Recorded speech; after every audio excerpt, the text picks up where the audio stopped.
Greetings. And welcome to House of R. Happy Friday. Happy Friday. We're not usually here on Fridays. True. Except when we're doing Talk of Thrones. Sometimes we are here on Fridays. We're a Ringerverse podcast on the Ringer Podcast Network. I'm Mallory Rubin. Joining me today to fist my bump. No, that's not. It's Joanna Robinson. That's all right. It's a fist bump, buddy. It's fist bump. Project Hail Mary. I know. I'm so excited. It's it is here. Finally Project Hail Mary time. It's not just me here today, though, right? No. We're going to do a deep dive and chat about this movie that we loved. Spoiler. Chat about this book that we have loved. Spoiler. And then who will we be hearing from at the end of this podcast? Andrew. Does he ever go by Andrew? I don't know. One Mr. Andy Weir is here. Now. He does now. Andy Weir. Will we look different in different clothing and different hair? Don't worry about it. It was definitely filmed today, that interview with Andy Weir. We're in different outfits. My hair is, I'd say, the same, which is to say increasingly gray. Your hair might be different, though. You like to mix it up. Find out. After this. After this.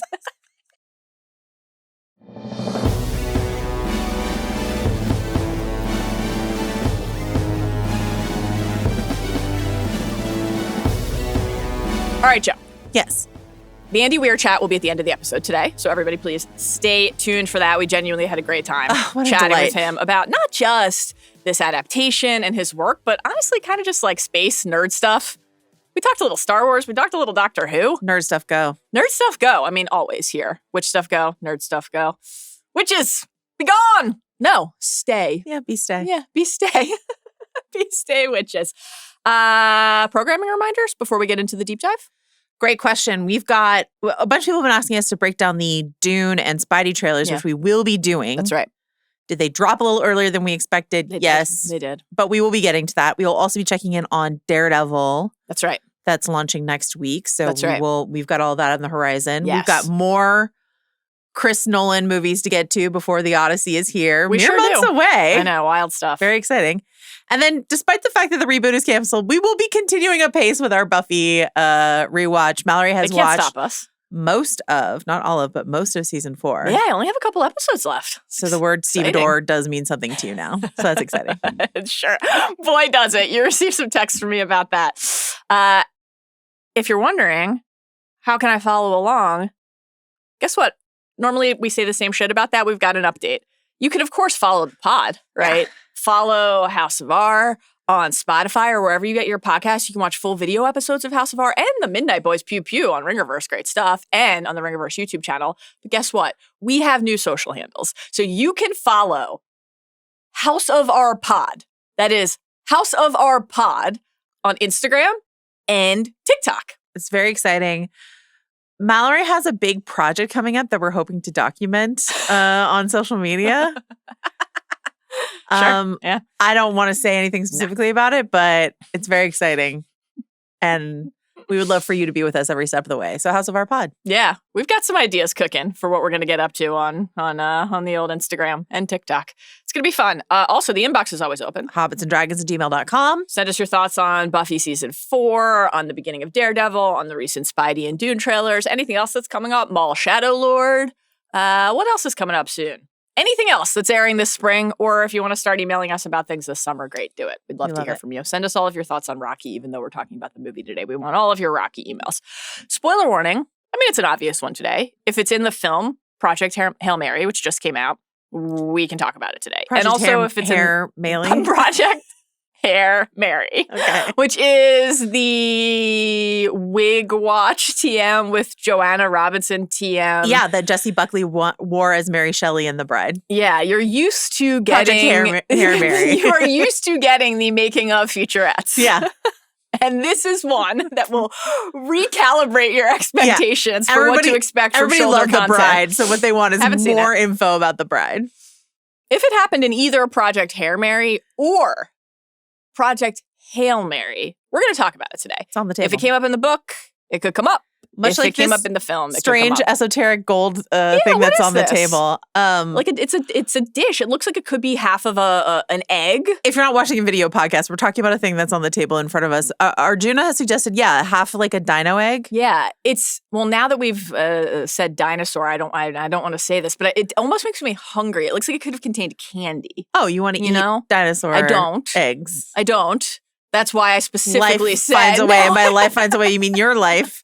You will get your protein count, even if it means stopping proteins. I don't know. It just makes me think of like cracking it open and, like Easter candy or some sort of like, could it be filled with Cadbury cream eggs or something? Not actual eggs, candy eggs. That sounds right. That sounds correct. Candy eggs, yeah. That sounds eggs with a lot of sugar, maybe some caramel. That sounds Rubin-esque to me. Absolutely. Wonderful.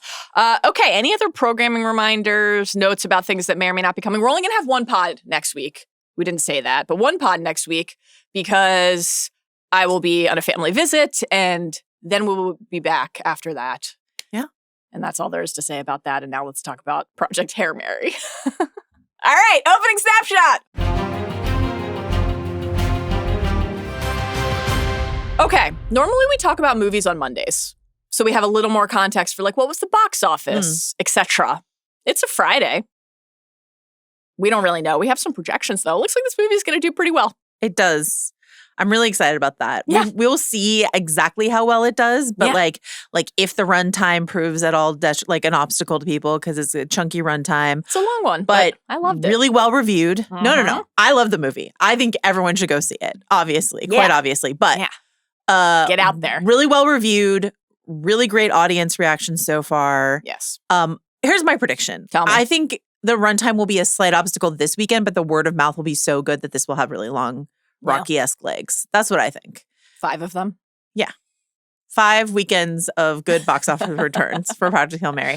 I ran into Van at the coffee shop near the office this morning, and he was trying to feed me some nonsense about how people like didn't like it but did like it. What? By the way, this is Friday morning, so like based on, I guess, people seeing it last night. Okay. He was talking about the people in general. Okay. Yeah. This is actually largely based off of the review of a relative that works for this company. And he was like, but everyone feels that way. And then I went on the internet to try to find corroboration for what he said, and I found nothing. So Van is spreading misinformation, I think. Jeez. So far, I've seen nothing but positive. I'm sure there are people who won't like it, but like I've seen nothing but positive feedback from people who saw it last night, people who loved the book, people who had never read the book. Yes.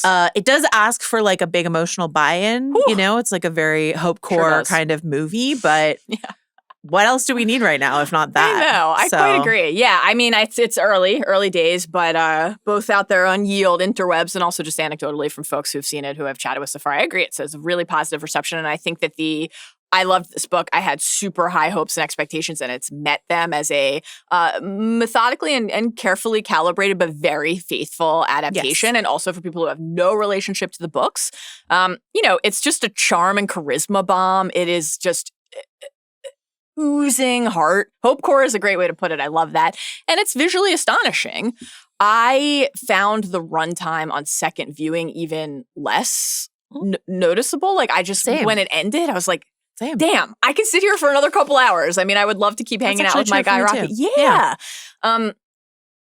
We're going to go through our longer conversation about the film in a few minutes, but as we like to do here, set the table. Give us a little amuse-bouche.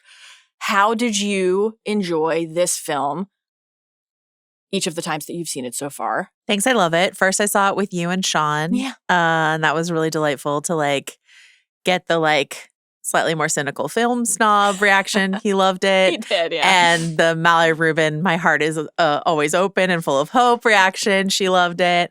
I loved it as someone who sits sort of like somewhere between those usually.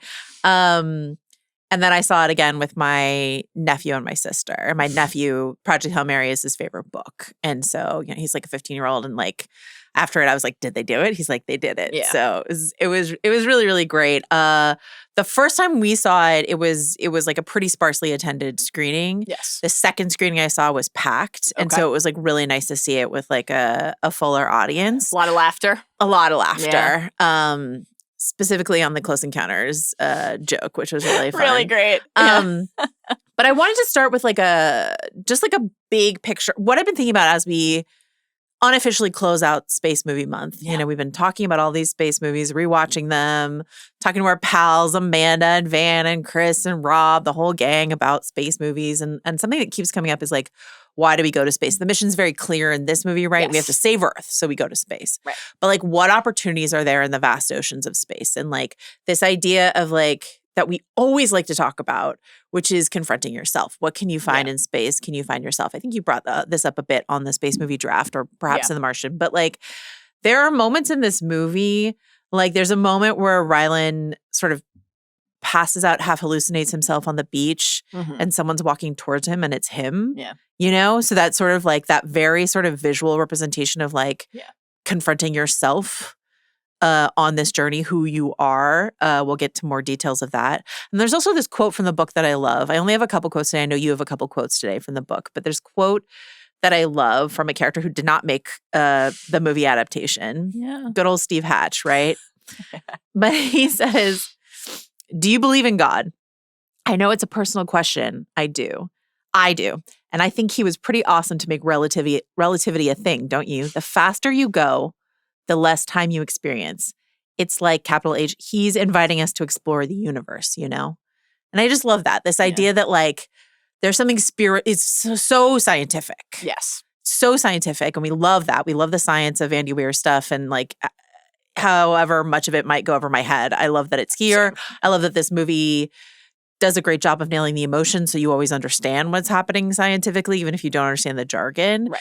But it's also spiritual. Absolutely. And, you know, no question. Even though I don't say God with a capital H, he, like there's a spiritual wonder associated with the space journey and very much present in this story. And I just love that about the book and the movie. Beautiful. I thought this was absolutely wonderful. And I love the book so much. I was so excited immediately upon finishing reading it for the first time to like start thinking about, and this is another thing we've been tracking across Space Movie Month, is like the aspects of space that are inherently cinematic and like as almost a matter of course are going to stimulate and translate to seeing them on the big screen or hearing like the surround sound in the theater, sharing it with other people, you know, the idea of the crew. But like the story inside of this vast, expansive film is so intimate, and to be able to pair something that is so deeply rooted in one man's sense of self and journey of growth and discovery, and that it is a real yo-yo even inside of this movie, right? It's not linear at all in a wonderful way, unlocked by the flashback structure. And then you have this beautiful friendship, a little found family that's just so extremely our shit, right? And then you put that in outer fucking space. You know, it's like, it's just perfect. And Andy Weir's, which we're going to talk about, the kind of like blend of tone in this film and why Drew Goddard and Lord and Miller are such perfect adapters for this book in particular. And it's such a good pairing for Andy Weir's kind of like sensibility in general. I had such an immediate attachment to Rocky reading the story for the first time. Like really, really, really felt deeply in love with Rocky. And some of it is the surprise of confronting Rocky for the first time, and the humor and the charm and the particular nature of how his like speech pattern unfolds and how these people learn to communicate with each other and finding common cause, and the empowering aspects of like what you can find inside of a relationship that seems like it should be impossible. Like I just love all of that, but he's such an indelible creation. He really is. Like even in the long running history of sci-fi storytelling on the printed page or on the screen, I just think Rocky's like really memorable, truly. And the relationship that Rocky and Grace form is really memorable, truly. And so on the one hand, you finish reading the book for the first time and I'm like, can't wait to see this, you know, rendered at scale. And then there's like a little bit of panic. Will they be able to capture that? Like a lot of it, but that specifically. And I just was so, I mean, you have kind of the initial almost wave of relief and then just kind of bliss, like sheer bliss to luxuriate in it. Yeah. So I had a really wonderful time seeing it for the first time, but then I went again, that was weeks ago that we got to see it together with Sean. Then you got to see it with like the Gen Pop, like a full theater. Went last night, just like on release night. Gonna circle back in a second to a merch story. Don't let me forget to tell you this. You're gonna love it. This is a classic Mallory Rubin. Writing merch it story. down. Merch story. And just like I went to see it with my husband, who also loves the book and also loves Rocky and knows how much I love Rocky, and we were there. Are you going to start saying merch like like Matthew McConaughey says Murph in Interstellar? Merch! Merch! Don't go merch! I mean, it's entirely possible. I do wear enough Carhartt, I think, to pull off the Cooper in general. You and Adam, who also loves the book, were at the movie. It was fun to be there because you see like people who have brought their kids, right? And they're excited and they're laughing and they're chuckling. And then you've got people who are laughing at like callbacks that you'd only understand or cultural references or like, you know, enjoying and appreciating something that's clearly a nod to like a 70s sci-fi piece of cinematic history. It's just like, it feels like a movie that a lot of people are going to like to not only consume and watch, but share together, which is very connected to the story itself, obviously. So I love that. I love that. I know that Amanda apologized for using this term, but like 4-quadrant. No question. It's a 4-quadrant movie. No question. So I hope it makes $1 bazillion and gets nominated for a lot of Oscars. Do you think that Rocky will win an Oscar? If they for Best Supporting Actor? Yeah. I think they should have a puppetry Oscar, and I think you know that I'm being very serious when I say that. It's just been a really big moment for puppets and thus for you. I have a lot of puppetry notes to get to inside of this episode of the podcast. Merch corner. Yeah. Do you want to start with your merch story? Anything you'd like to share? Merch! Anything you'd like to share about merch in your universe? Couple things. Yeah, tell me. First of all, as you already know, but thank you for setting me up. It did take my sister and my 15-year-old nephew. I heard him chuckle a few times every time like Rylan showed up with a new science pun shirt. Yeah. And then I was talking to my sister earlier this week, and she was like, oh, yeah, my younger nephew, not the one who was at the movie. She's like, he loves the periodic table. Mm-hmm. And she's like, so that's why, you know, we decided to get him that periodic table shirt that Rylan Grace wears. And I was like, oh, what about the element of the surprise? Yeah. She was like, oh, the older one wanted that one. And I was like, okay. So I sent you a photo of both my nephews wearing their Rylan Grace shirts, which ties into an email we got. We don't have many Project Hail Mary emails, but our listener Rachel saw it last night and had an email for us already where she says, Mal has a lot of fun themed graphic tees. Who do we think has a larger collection, Mal or Rylan Grace? I think probably me, just because I imagine it's a larger set of not just science puns. Yeah, exactly. You know, I've got my Game of Thrones collection, my Star Wars, etc. But I think inside of one area of passion, Rylan could probably. I Have Potential is also a really good one. That's a great one. Okay. Also, I mean, he might beat me in like, you know, how many amusing bullet points could you put on a whiteboard? So that's sure, something. but that's always not... muscles? Question mark? We're in merch territory. We're merch. Okay. Next question from Rachel. Which tea would Mallory most want for herself? And will she be purchasing said merch tea if available? And then I'm going to say this. Yeah. I'm going to get to the third bullet point and I'm going to circle back to you. At this point, I was a little insulted. I was like, why is this email from? I mean, I know I don't wear graphic t-shirts, but I could. You could. If I wanted to. Is this the year you start? No. And I've actually sort of moved away from it a little bit. Maybe it's your moment. I wear them like, you know, working out. I don't wear them on the podcast, but I do like wear them in the world. But the third bullet point from Rachel was, I don't feel the need to ask Jo what her favorite tea was. Yeah. Because I have to assume it was the cat on the Golden Gate Bridge one, as both a cat lover and a Bay Area native.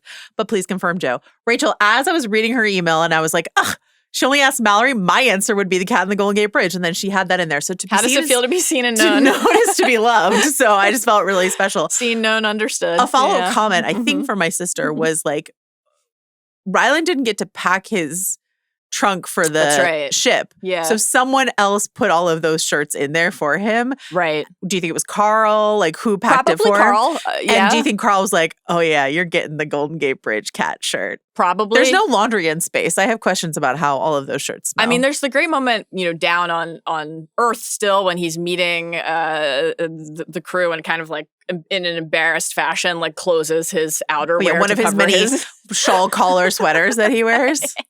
He's got some great. I have some questions about the science teacher aesthetic here. I love this movie. It's what perfect in every way. What do you think of the kind of like yellow slicker raincoat? That's a great one. That seems like standard issue. Like you're on this ship, you get a Gordon's Fisherman slicker. The beanie, great stuff.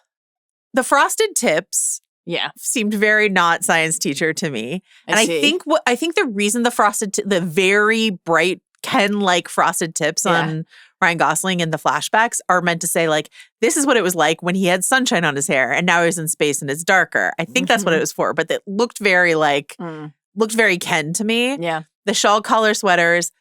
But the biggest offense is the glasses acting. His glasses acting Down is here a lot. insane. Down here a lot. If you wore a pair of glasses, you would never smudge them up the way that he does. And apparently it was Gosling's idea to add glasses to make him look smarter, I believe, is what I've read in interviews. But I was just like, okay, but you're wearing them in an insane fashion. I did like that he was like using them basically as a chin strap on a football helmet. Good gag when he puts the EVA suit helmet on for the first time and they're kind of like lopsided. Very good. Wonderful stuff. But even I was about to describe myself as a non-glasses wearer, I think, to be more accurate.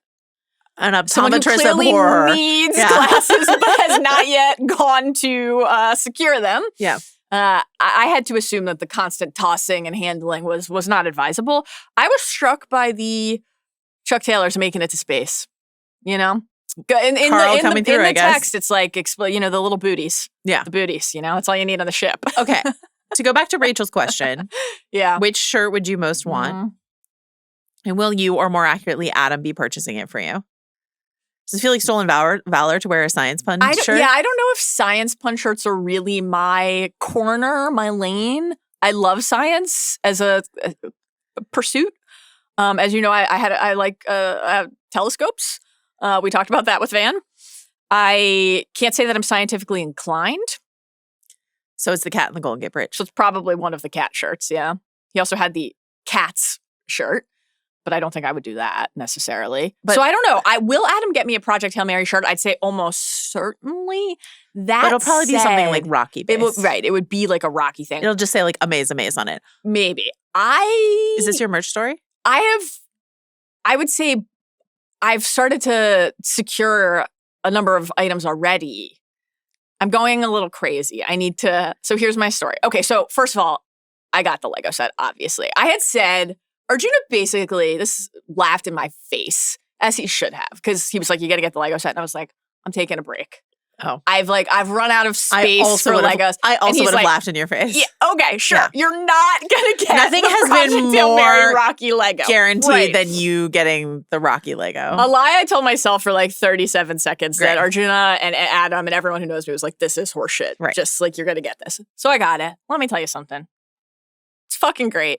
I started to build it on Sunday and to build little mini Rocky, and he's just wonderful. I can't wait to finish it this weekend and then spend a lot of time playing with it and delighting myself. Can't wait to spend a lot of time playing with it and delighting myself. Take it out of context. Well, here we are. Here at the house of art. So last night,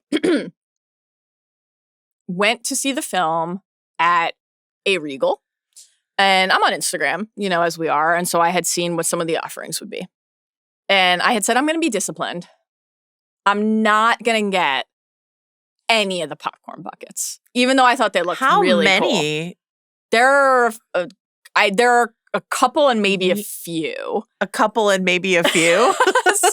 But then I had seen on Instagram. I'm sorry, how are we delineating between a couple and a few? So a couple is two, right? Okay. I know for sure that the Regals have. The Regal has two for sure. I don't know if are there different ones at AMC and Cinemark? I'm not sure. Okay. But I went to a Regal specifically for another item that I saw they had. So I want to paint the picture for you. I walk up and I'm looking at the display, okay? And I'm seeking out a specific thing, which I will reveal to you in a moment. I don't see it. And so a 39-year-old adult woman walked up to the lovely person at the concession stand, and I said, "Hello. Yeah. Have you sold out of the Rocky Shoulder Buddies?" Shoulder buddies. It's a shoulder buddy. Like and it's a Rocky shoulder buddy, and perches on your shoulder, and it's like a soft plush, but it perches, and then you'd be wearing it right now if you had been able to procure one. I had planned to have it and sit with him, and then bring it in today and have it on the pod. So I said, "Is that not a little too close to the Bad Eggs Buffy sort of like?" No, not for me. Okay, not for me. He said, "We have." Oh. And I was despondent, but then I got both popcorn buckets instead. I got the space helmet, the gray space helmet, and Rocky in his habitat. ball. Okay, this is all I've seen so far is the 105 ounce Rocky Habitat popcorn bucket, the Rocky Shoulder Buddy, the aforementioned, and then the maybe the it's helmet, the same at all the theaters. I'm not sure. the helmet popcorn bucket. That is what I have seen. Listen, great stuff. Yeah, I said I'll take a large cherry icy and a small popcorn. So that's just a couple, not a few, but a couple. Comes with a large popcorn. I said great. But then I didn't put the popcorn in the popcorn buckets without cleaning them. Should we talk about this movie? This is my question. No Shoulder Buddy. That's the reveal. I'm pretty crushed. Before we started recording, again, if you're watching this on video, our buddy Preston the Rat is with us always. Yeah. And Arjuna was saying we should get him a friend. That's right. Yeah. And I was like, a little Rocky over there. And I was like looking for Rocky merch that we could put there. So will Rocky in this like pile of fake moss actually be discernibly Rocky? If or will he just underlit, look like, or will he just look like a rock? Will he just look like underlit and like his little arms should be doing this? Well, movie Rocky's like tatted up. I mean, he's got these lovely like aquamarine spots and his beautiful bands and his like electric accordion arm that he can, he looks fucking great. Let's talk about that more. Let's talk about the film. hobbitsanddragons@gmail.com if you have a line on like a great Rocky that we can sort of put over there in the moss. I'm curious. Oh man. All right, deep dive.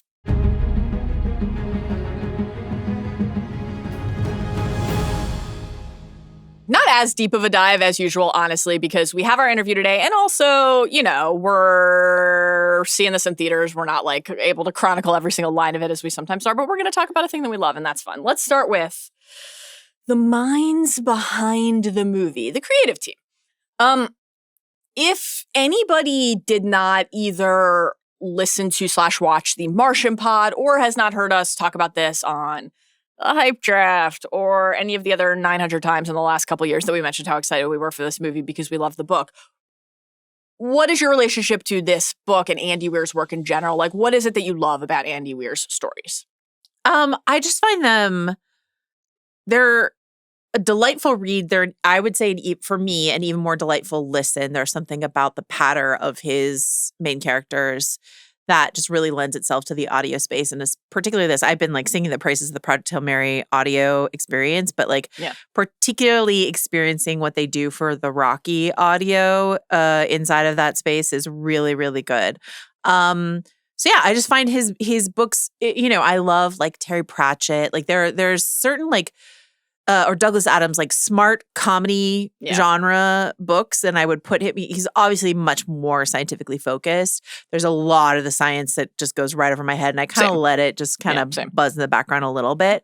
But just fun, funny, smart, doesn't like talk down to you. And then, the beautiful relationships that are inside these stories. I haven't read Artemis. Me neither. And Andy will make reference to that in our interview. But The Martian and Project Hail Mary I have read and really enjoyed. So yeah, same. This is I quite enjoy both The Martian and Project Hail Mary. Project Hail Mary is my favorite. It's the one I read first, actually, and then read The Martian after. I just think I am also not a scientist, and I really love sci-fi as a genre. His books are hard sci-fi. There's like a lot of information in there on the scientific front, the astrophysics, the math, etc. And I think that you can calibrate your relationship to that as you go, for sure. So if anybody's like, I'm inclined to try it, but is it going to be too much? I think the way that the both film adaptations, The Martian and certainly Project Hail Mary, calibrate the volume of that and distill it down to its essence is like really masterfully done. I do enjoy being able to like try to learn a little bit as I read, but I never find it to be a barrier for me, which is great. It's still accessible, even though there's a lot of it. I think that his like wit and the charm with which he writes, obviously so much of which is just captured brilliantly by Ryan Gosling with this performance and the embodiment of grace, which is just really delightful to watch. These books are funny. Like they're really, really funny and they're really entertaining, and there's a lot of levity injected into what is always, whether it's something like how will Mark Watney get off Mars or how will we figure out a way to thwart astrophage and save the sun so that we don't enter an ice age, right? We talked about this with Amanda on the Martian Pod, like the fact that there's a mission and a quest and a time-sensitive thing and a clock that we're working against, and there's that propulsive engine to the plot. But then a really endearing central character who is in some sort of really dire circumstance. And then the reason that Project Hail Mary is even more, to me, memorable than The Martian, which I did quite enjoy, the friendship that you get here. There's a little guy. There's a little buddy. And if there's a little is he guy, on my shoulder right now? No, but he is a little buddy. Emotionally. Yeah, Emotionally, exactly. He's always on your shoulder. And the structure too, like, we have in The Martian, the logs, which allow Watney to talk to us in a smart way. The cuts back to NASA, which he is not a part of. Like, I think that's also something that works better for me in Project Hail Mary, because even in the flashbacks, and we'll talk a little bit more in a few minutes about some of the slight distinctions and how those are deployed on the screen compared to the book. But Grace is still at the center of all of it, so he's really, truly the through line and the beating heart. It's just really memorable tales and obviously very ripe for adaptation. I got into a little friendly disagreement once again with our pal Van Lathan in the coffee shop this morning about The Martian versus Project Hail Mary. And I prefer Project Hail Mary. As a film or just a story? As a film. Okay. I prefer Project Hail Mary personally. I don't know if it's just because there's like a little guy, but like I'm less, in the tank for little guys than you are. But like, well, I mean, I just think that like your Grogu slander establishes that clearly. But I just think that I think he's just like perfected something that he did so well, and The Martian is perfected here. Van loves The Martian. He says he rewatches it all the time, and we actually got a ton of emails from our listeners when I asked on the Martian Pod, hey man, do people rewatch this movie? We got a ton of emails from our listeners being like, yes, but what was consistently true for all of them, and Van admitted the same thing was true for him, is they don't really put it on. It's just on. I guess it's on a lot on like TNT and stuff like that. That's not how I watch TV anymore, but it certainly was when I watched Shawshank Redemption 1 million times because it was just on. The original concept for the rewatchables was actually this, What's on TNT. If you see it and you're like, I must stop because it's so rewatchable. Right. So The Martian has that quality for so many of our listeners. They were all like, how dare you? Even our producer Carlos, like as soon as you're done recording, he's like, I've seen The Martian 1 million times. So like, but Van was talking about how he felt the concept of The Martian is like leaner. I'm like, yeah, it is. It's a leaner, meaner machine. I agree with that. Project Hail Mary has like 4 different endings to a certain degree. You know, like that happens. That's all true. I just think as a movie, the emotionality is deeper. I think we love a character on an arc. Like Mark Watney doesn't like learn a ton about himself. I mean, he does. He's confronted with like surviving by himself. Yeah. But Mark Watney was always like a smart guy and a heroic guy, right? What we learn about Ryland Grace and like who he actually was by the end of this movie, and then what the decisions he makes, that we love a character on an arc stuff is much more impactful to me. And then I think also I strongly believe, and I alluded to this on the Martian podcast, perhaps too much, but like that Damon's great in The Martian, but Gosling is such a better fit for Andy Weir's humor, Drew Goddard's humor, and then guy rattling around alone in space, or guy with a little guy with him in space, like Gosling and not to underestimate the contributions of Lord and Miller, because there's a lot of there's the guardrails of the book. It's a very faithful adaptation, even though it's like missing a bunch. It's a very faithful adaptation. There's the guardrails that Drew Goddard put in place of like how to adapt an Andy Weir novel. And then there's like Lord and Miller's fondness for improvisation, which is true in all of their projects.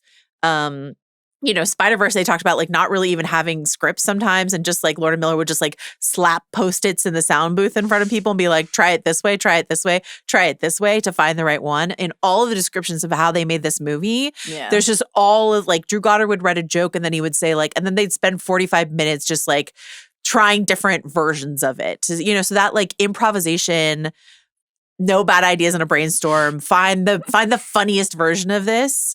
Gosling loves to do it. He did it on Barbie. Lord and Miller loved to do it. And James Ortiz, who we'll talk about, who voiced Rocky, loves to do it. He comes from live theater. So it's just like all of that's in the mix to create something just like a bit more special to me than The Martian ever was.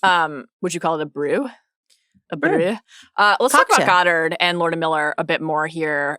Let's start with Drew Goddard, because he is also the screenwriter and adapter of The Martian, but of course that film was directed by Ridley Scott, Aviadavum. Why is Goddard's such a perfect adapter of and translator of the Weir text. Like being able to distill it down to its essence without actually diluting or diminishing it. I mean, I'm not saying like everyone has to listen to all of our podcasts, but I'm not sure I have any more revelations than what we talked about on the Martian podcast when we asked ourselves this question. But to repeat it, I will just say, like, because he worked on Lost, Alias, Buffy, like 3 of my all-time favorite shows,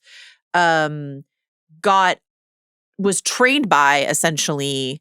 Actually, you know what's funny is the way that Drew Goddard got his job on Buffy was because he was running a survivor pool in the office, and Marty Noxon, who was a producer on Buffy, like was part of it, found him really charming. Is like we should have this kid Drew come like do some stuff with us. Yeah. So like he talks about that all the time, how like running the survivor betting pool in the office is like how he got his first writing gig on like Buffy and stuff like that. You know. I was thinking about Survivor a lot, actually, because welcome to Survivor Corner, our weekly Survivor Corner on the House of R. Listening to Tyson and Riley on the Pot of Spoken this week talk about like how those relationships are formed on the island, how it's like such an intensive, like you're only with these people for X many days, X many weeks, however, but it's like you've been with them for years because you're in this sort of intensive situation. Same with Rocky and no question. Grace, right? Yeah. Anyway, point being. Final 2, you know? Drew, yeah, exactly. All the way to the end. All the way to the end. Who wins? Rocky. Probably, yeah. But I think that Drew's like that Whedon-esque patter, which he doesn't fall into sort of like, Rob and I talked about this a little bit on the Prestige pod when we were talking about the Buffy reboot. And it's just sort of like, there are some people who have like tried to imitate the Whedon pattern and it just sort of feels like an empty echo of something. And then there's just like Drew, who is sort of like born from it, you know? And so it just like, it works really well, that kind of energy, that kind of back and forth. He never loses the comedy, but he also never loses the emotionality. Like emotion is so important to him in what he does. And he's talked about it when he talked about Project Hail Mary, that like, again, if the science is confusing, but the emotion is clear, then we won't lose people. And, there's that Joss quote we read on one of our Buffy rewatch podcasts where he's like, make them cry, but then by God, make them laugh. Like that's the ethos, right? So like don't be afraid to be sentimental, sappy, all this sort of stuff like that. But then like hit them with a joke. Yeah. And that sort of back and forth is my favorite speed to meet a story in. I really beautifully put, and I really agree. And I think like this particular tale and character set and circumstance lends itself so wonderfully to centering and showcasing that blend of impulses and instincts. But then it's also like, okay, why does it work effectively inside of a 2.5-ish, 2 hour, 40-ish minute movie? But it's like, well, why does it work, period? Because that's life, right? Like that's the experience of knowing somebody and going through something traumatic and then figuring out a way to pull yourself out of it. Like watching when Rocky has to leave his habitat, knowingly imperiling himself in order to rescue Grace because it is that important to him. And it's not just risking the pain that he like what he is going to be inflicted with in that moment, the agony, the anguish. It is risking. Will he ever get back to Arid? Yeah. Right. And so it is such a meaningful and horrific thing. And I like really vividly remember my just abject terror reading it for the first time and how worried I was. And like the ability of the film to grip you and destroy you and tear you apart, even though I knew that it was going to be okay, is an incredible thing. And there's like the fact that you are watching Grace agonize and worry and shed these tears, and you are going to have them press their heads together in their version of a hug and just feel the depth of that devotion. It's beautiful. But like the hug happens, but then it's like, and then inside of that moment, Rocky's like, how do you know when a hug's over? How long do we do this? How do you know when a hug's over? Yeah. It's fantastic. This other thing, like Drew, I don't think we can overstate what Drew has accomplished here, because the book is fantastic. There's incredible bones to this story. Yeah. But it is what he has described as like a screenwriter's nightmare, right? Because it's like you've got a character alone for a long time. Yeah. That's really hard to write. You've got all this scientific jargon, and like he stripped out a bunch of it, but some of it like still made the case there, right? And then he meets someone who doesn't speak English.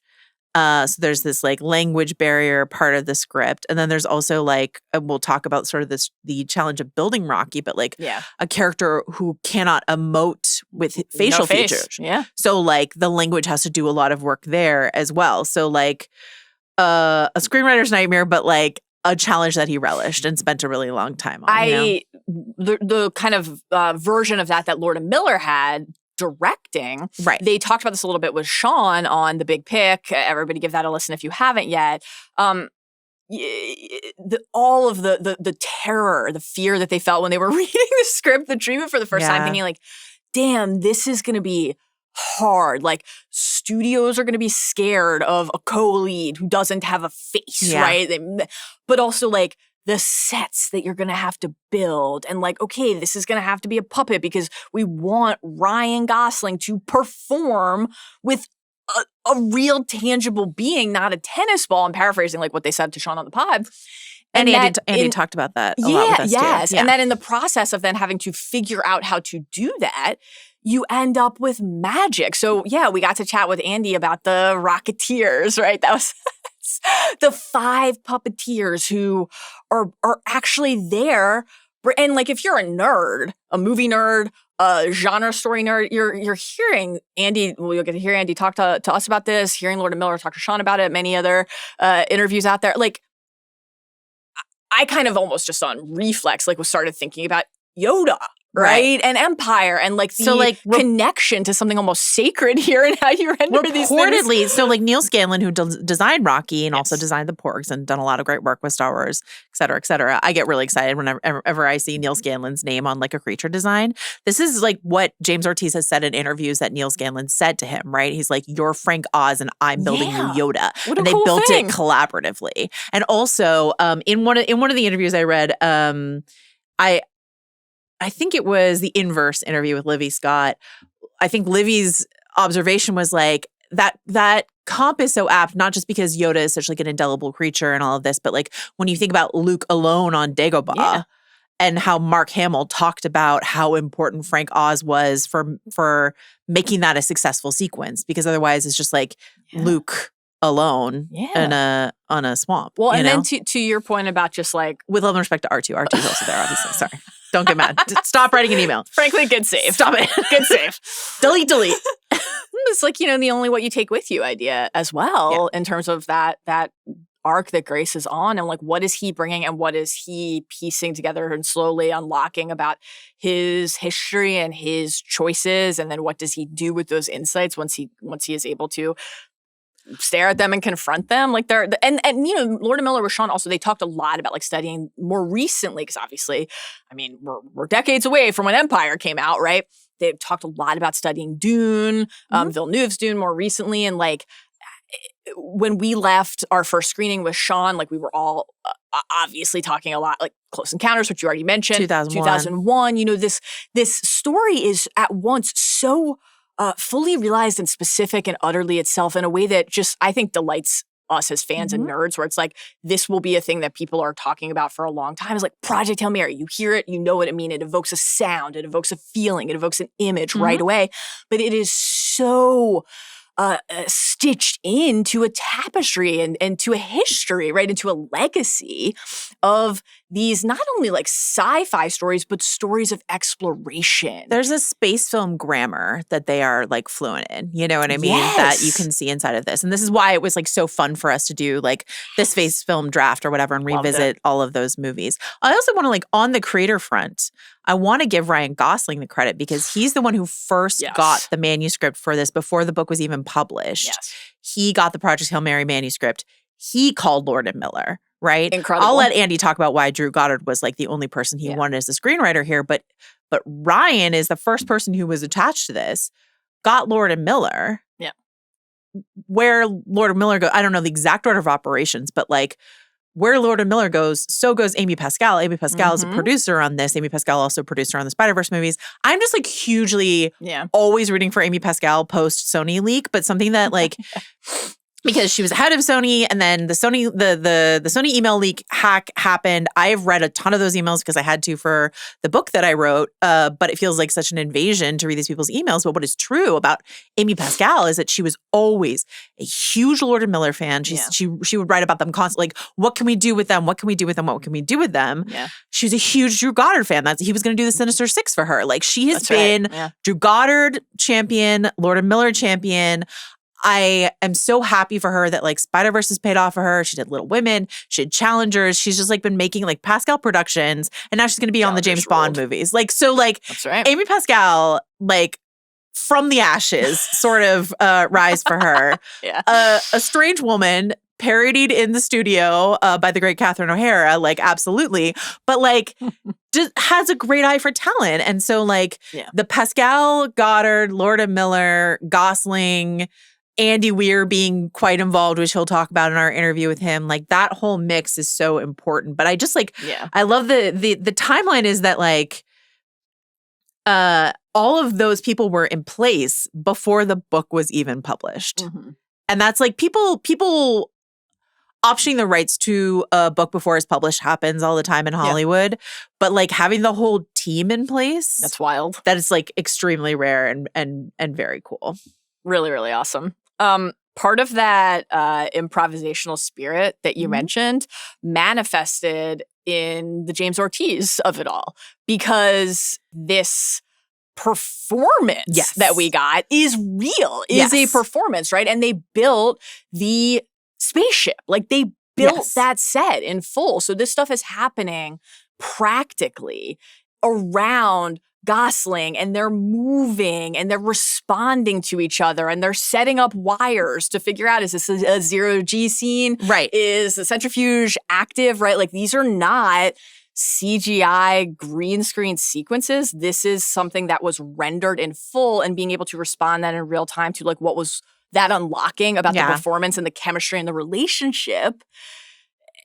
That translates to something significant and palpable on screen. Absolutely. And like, again, I don't want to like completely, I have this like bad tendency to like jump on interviews that happen at the end of the podcast. So I want to let Andy tell the story, but like he didn't talk about a lot of the specifics of the puppetry, which as you know, I'm always eager to talk about. You love a puppet. Like, so there are multiple Rocketeers like operating the puppet. The puppet was created in conjunction with James Ortiz, who is the lead puppeteer and the voice of Rocky. He's a theater guy. He recently did Audrey 2 in Little Shop of Horrors in the Little Shop of Horrors revival. So he's been doing like theater puppetry. This is his first film ever, and it's incredible. Huge. What a film to have for your first. To talk about, like, it was his idea to do the kind of puppetry where it is like all these different guys on rods on individual legs. Right. So they did that for a lot of the movie. But there are certain sequences like when they're in a space where you can't fit, all the puppeteers. What you in our notes called the volume, but what James Ortiz called the don't go crazy room. Yeah. And like they can't all fit in there. So what they did is they had an animatronic Rocky that was connected to a puppet that they were operating off camera. So they would still do the puppetry off camera, and then the animatronic Rocky would like do it as well. And then there is a digital Rocky and like some of the like orb moments and stuff like that. But also James Ortiz talked about how he sometimes would get in a hamster ball himself and run around set and bump into things and just like record his dialogue. Like, I mean, when Rocky's making his grand entrance into the Hail Mary for the first time, like the most enthusiastic cat playing with a new toy and just rolling around dirty. I mean, it's the best. He's going to like, it's great. I think this is one of the greatest like on-screen creations that we've ever seen. It's really sensational. Like, this is a quote he gave, I think, in that Inverse interview, and I just thought it was so beautiful. There's so many times that we have a job where maybe only 30% of us is invited to work. Hail Mary is the first time in my career where 100% of me was invited to work every day. Me as a sort of sci-fi nerd, me as a cinephile, but also me as an improviser and puppeteer and sort of team leader. So I just like, I just think this is such a cool thing. And yeah, like we'll talk a bit more about like how the physical sets that they built and all that sort of stuff like that. But to make it feel as real as possible. Is just a huge accomplishment. In a space movie with a critter co-star is just like an incredible accomplishment of this movie. And this is why I'm always advocating for puppetry. I think it just like There you go. makes a huge difference. Like, is there a version of this with CG Rocky that could have worked? Maybe, but like, I don't know. I just think there's something so special about a puppet. Put it on a t-shirt. She's always thinking about puppets. I am always folks. thinking about puppets. You're also always thinking about music. Anything about the score or the needle drops that you want to hit from the just kind of like broader creative tapestry of this film frontier? Soundscape is really mesmerizing. That was the first thing that like, you know, the three of us were really animated to talk about when we got out. Like we were literally walking out of the Darkened Theater talking about the score for this movie. Daniel Pemberton, amazing. Slow Horses. Hell yeah. You know, done some great work on Slow Horses. What do you think things. Jackson Lamb would make of Rocky? I think he'd be delighted by Rocky. Honestly, I think it would melt even Jackson Lamb's heart. I agree. And certainly the way that Jackson Lamb slurps noodles, he would have no feedback for Rocky when Rocky finally needs to ingest some sustenance. None at all. You know, Daniel worked on with Lord and Miller on the Spider-Verse movies. So he's like worked with them for a long time. But he sort of similar to I think Dune was just like, you know, Greg Fraser, who's a cinematographer on this movie, worked on Dune. So Dune is like a huge inspo around the clock. And one of them is Hans Zimmer sort of like really went for, and his team went for like a lot of unusual sounding instruments to sort of create this alien sound inside of the score for Dune. And Daniel Pemberton used the glass harmonica, which you play by, get ready, rubbing wet fingers and spinning glass bowls. Rubbing wet fingers and spinning glass. Okay. Okay. I'm intrigued. The glass harmonica. The crystal basket, a French instrument that uses metal rods and glass to produce sound. Okay. And the onde martenot, one of the earliest electronic, it might be ondes martenot, I don't know, but one of the earliest electronic instruments invented in 1928. Choral, a lot of choral music. And Daniel Pemberton's intention was to design music that sounds like it comes from a place where humans haven't been. Right. You know? Right. But the use of the choral is so interesting. And especially like in the needle drops, when I went to go see this with my nephew and my sister, my nephew had this like big reaction to one of the songs. And I was like, afterwards, I was like, why were you sort of sat up? And he was like, oh, I learned that in Spanish class. Like there's a lot of like needle drops from around the world involved in this. And because this is a global effort, there's a lot of non-English language music used in, you know, alongside the Beatles and Harry Styles and stuff like that. There's a lot of that. So I just like, did you have a favorite? I know you love Dad Rock. Was it the Chris Christopherson? Like what really delighted you? The Neil Diamond? What did you most enjoy? Off brand because I barely engage with contemporary music, but I think because Strat at karaoke was just such a fucking wallop of a historic scene. It was gorgeous. I was like weeping the second time around again. I guess Sign of the Times because it was just such an incredible scene that really, really, really gobsmacked me. I loved it. I can't wait to talk about that more. I got really emotional. I mean, I always love a Beatles needle drop because they're always incredibly expensive. So it means that they like really wanted this song. Yes. And like to have a Beatles needle drop when the 4 Beatles ships great stuff. set off back to Earth. Our little probes. John, Paul, George, and Ringo set off back to Earth was great. Two of Us is actually, the song that they play is a song that I sang senior year with my pal Liz Sklar as part of like our like senior farewell showcase. We sang Two of Us. So that, like that's a song that's very important to me of a very important time in my life. So I actually got like really emotional when the like percussion started. I was like, let's go. It's Two of Us. How exciting. And then it's just like Two of Us, like Rocky Island. So beautiful. That's just absolutely wonderful. I love to, we're learning a lot. You're sharing a lot of musical history about yourself lately. This is a gift. I was a singer. I don't have as much of an ear anymore, but I used to have a better ear and I used to be a singer.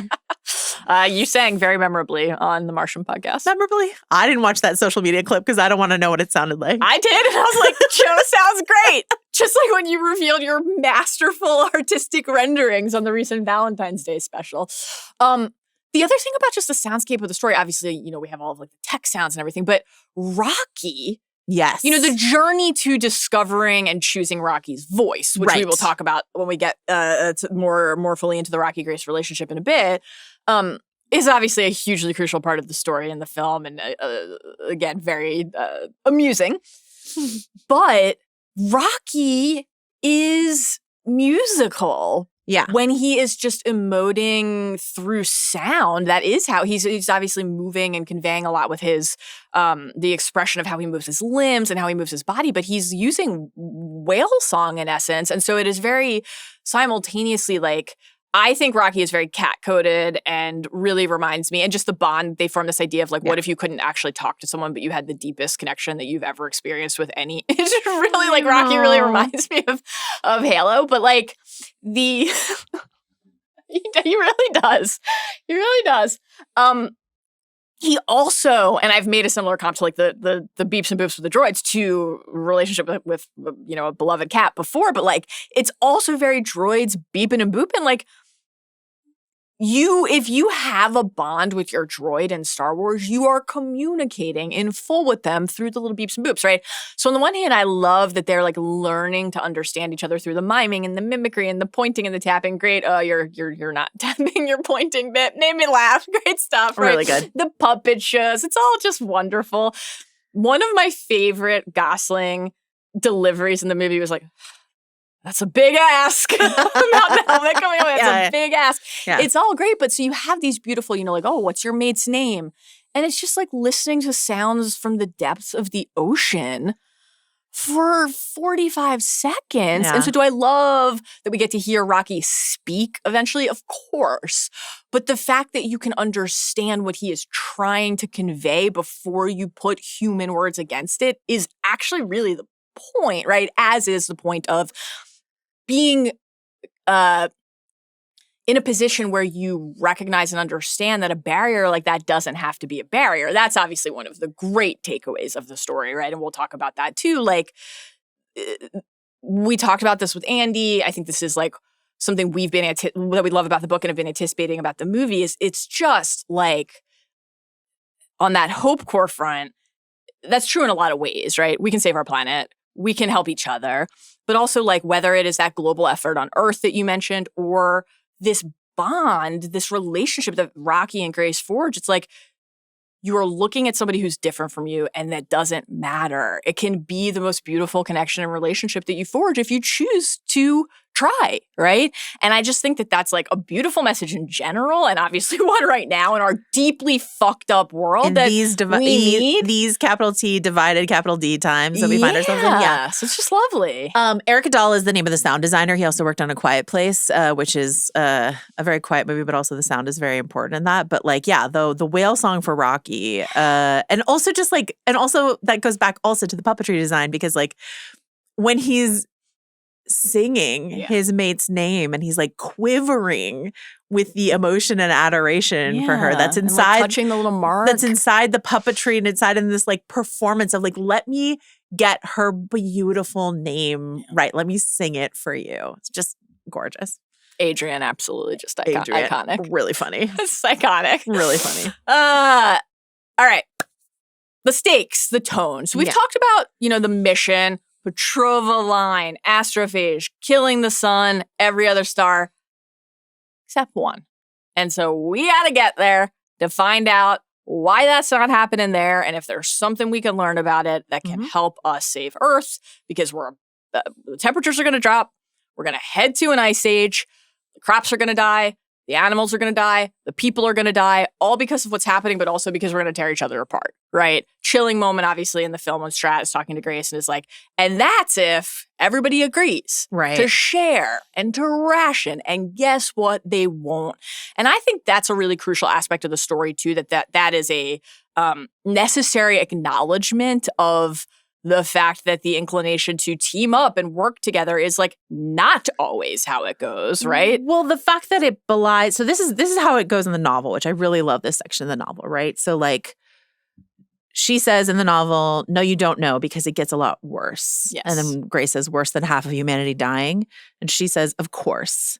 Leclerc's estimate assumes all the nations of the world work together to share resources and ration food. But do you think that will happen? Do you think the United States, the most powerful military force of all time, is going to sit idly by while half their population starves? How about China, a nation of 1.3 billion people that's always on the verge of famines in the best of times? You think they'll just leave their militarily weak neighbors alone?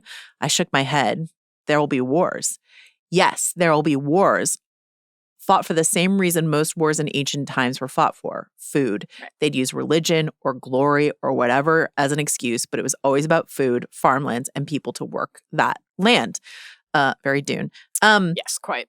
But like, yeah, that is so important to stand in contrast to what Rocky and Rylan find with each other in space. Yeah, and on the contrast front, and, you know, obviously this is a reveal to us in full over the course, over the progress of the novel and then the film, but you have the people who are a part of this mission, right? There's the 3-person crew and then their backup. So these 6 people who have made a choice to go on a suicide mission. It's a one-way ticket. They're not coming back. They're going to send the Beatles back. They're going to send the probes back, but they're not coming back. And for Grace, in the book, there's a bunch more fucking before that happens. There's a lot more. I was glad we got at least the like kind of cheek Grace and cozying up at the karaoke party. Yeah. And the great little conversation between Grace and Strad about like, oh, people are hooking up. Well, you know, like they're just seeking comfort before the end. But yeah, there is a lot more fucking. The fact that we glimpse earlier that Grace is like, well, this is like unthinkable to me that you're doing this thing, right? And we get you just like need someone to be brave for. And then we are building toward that. But you have Grace as a character who is emotionally inclined and empathetic and positioned right away as thoughtful and entrusted with the care of other people. He's not an ever selfish character. So this is another kind of delicate dance in the story. Like, you know, with the students, obviously there's like the utility of him explaining some of what is happening to children who will be terrified. Us in the audience. But yeah, to us, you know, these the children in the audience. Outsmarted by a 13-year-old. Yeah. Wouldn't be the first time, great line in the book. But, you know, yeah, like using the 13-year-olds, his students as like avatars for us. Wait, I'm confused. What's happening? What do I need to know? How bad is it? How quick is it? What clock are we on? But one of the passages in the story that I've always just loved so much is, I just can't see because I'm like going blind and really need glasses. Have I mentioned that today? So it was that with the apocalypse looming, possibly caused by an alien life form, I stood in front of a bunch of kids and taught them basic science.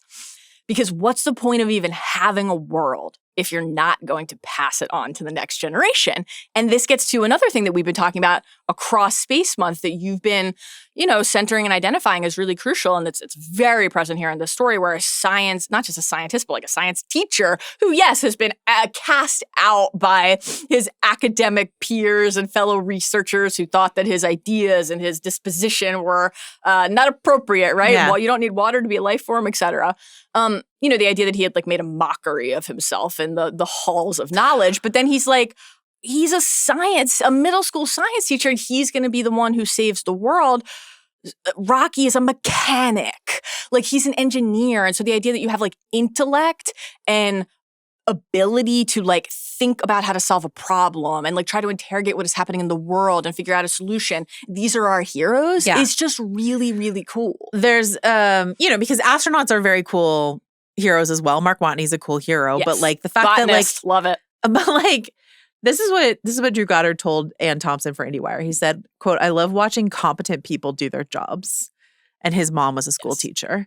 We're not doing a story about the world's greatest astronaut. We're going to start with a school teacher's point of view on a core level, quote, the school teacher saves the universe, end quote, sounds preposterous and yet felt so right to me. And I was thinking a lot about like, I mean, the fact that our main character is a school teacher. Yeah. We love teachers. Yes. We support teachers. We love scientists. We support science.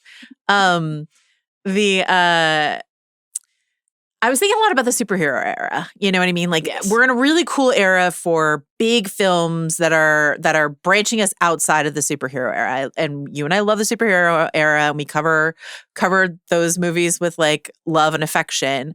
But it is fun and exciting to see, your Dunes and your Project Hail Marys and your whatever else the case may be that is like a big giant spectacle that isn't necessarily tied to this idea of might equals right. That's not all that Marvel had to offer specifically, I would say. Like the Stark and Banner Science Bros part was like a huge part of like why Marvel was so endearing. But there is fundamentally often this comes down to like who can punch the hardest, right? Mm-hmm. And that's just like, and essentially that is what the Atreides force is trying to do, which is punch the hardest. But like what this story comes down to is there's not going to be a third act big fight. The fight is going to be internal about your own, like, what can I do and who am I inside of all of this? So, like, this is not to denigrate superhero movies. I love them, but we love diversity of storytelling. And I love that this is something which, like, you're not just your intellectual abilities, which is a very important for Rylan to figure out, why am I here? What do I need to do? How do we fix this? Yeah. And for Rocky to figure that out as well. Rocky being like, you're pretty dumb. I have some great ideas. That's the best.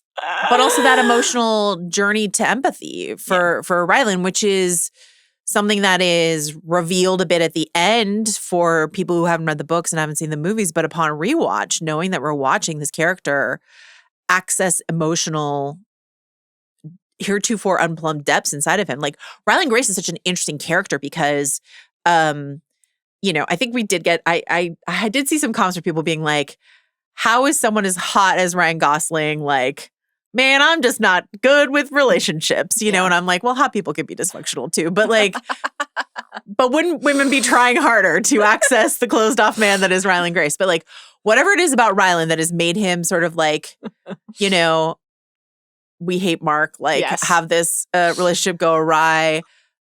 I think it sources back to when you watch that scene when Strat first comes to find him.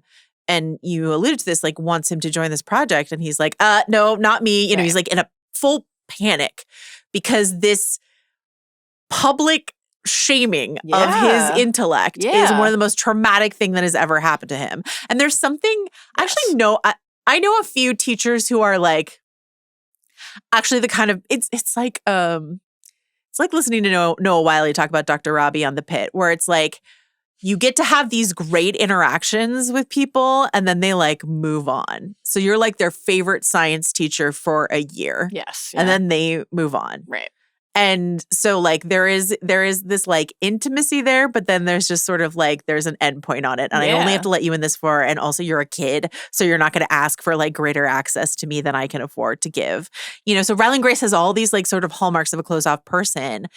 But he doesn't even know that that's who he is necessarily as he lets Rocky in and closer and closer and closer in this extreme circumstance that they find themselves out stranded in space together, you know? I love that. And like the fact that he, with the research paper, you know, was shamed and was rejected, but like he bet on himself and it didn't work. Yeah.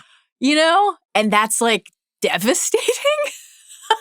Right? Like, it makes sense. I mean, I think it makes sense just to be afraid to go to space and try to do this thing and know you're not making it back. That feels very human and relatable to me. I think we all like to think that we would be like, sign me up. I'm ready to give it all for everyone. But like, would everyone do that in the moment? Right? This test, like when you're in the crucible, makes me think of our guy Viserys, you know, chunks of his body falling off and like saying to Lionel, like, you know, I wish I had been tested. Like, maybe I would have like, and then Lionel says back to him, like, most people who are tested wish that they hadn't been, right? And that's like one of the truest things out there. So I think that one of the really like, boy, I mean, every scene with Strat is really good. I loved when Strat said to Grace, like, don't pretend this is about your students. It's so insulting. Because like calling out the like, don't use these kids as a shield for your cowardice felt like the thing that she would say in that moment. But then you have something like in the book, Rylan looking at the kids in the classroom and being like, man, their generation is the 6th extinction event. Oh no. Right. They're sitting here and we're talking about this and they're like, 30 years? That's nothing. Everybody thinks that the thing in the future is not their problem. But for the kids, it's not about like, shirking the responsibility like of an older generation saying like, I don't care what planet the younger people inherit. It's like they can't conceive of that passage of time and what it would mean to have nothing left by the time they basically reach like the bloom of adulthood. But he is there and knows how precious every moment is. So he's looking at them and he's like, it's already gone and they don't even know it, right? Mhm. And so is he using it as an excuse? Yeah, but is it true that he cares about them and wants them to be okay? Yeah. This is behind my theory about the generational admiration for Interstellar. It's a different experience. Yes. For people who are younger than we are, like, you know, yes, I grew up knowing the phrase the ozone layer, but like it's just different. No question. For people who are just sort of like looking at the math of like how much time we have left and being like, oh shit. Yeah. Oh fucking shit. I love Strat. Tell me. Sandra Hüller is just like fantastic. Incredible in this role. And I think she's the biggest change from the book. Yeah. Characterization wise, I think the word they use is more humane, made her slightly more humane, but she's still very like, I believe that she would be the person leading this project. No question. It's interesting. Yeah. I relayed this story to you. I won't call them out, but a member of my family, not my 15-year-old nephew, who had read the book, was like, I pictured her much younger and hotter. And I was just like, ugh. And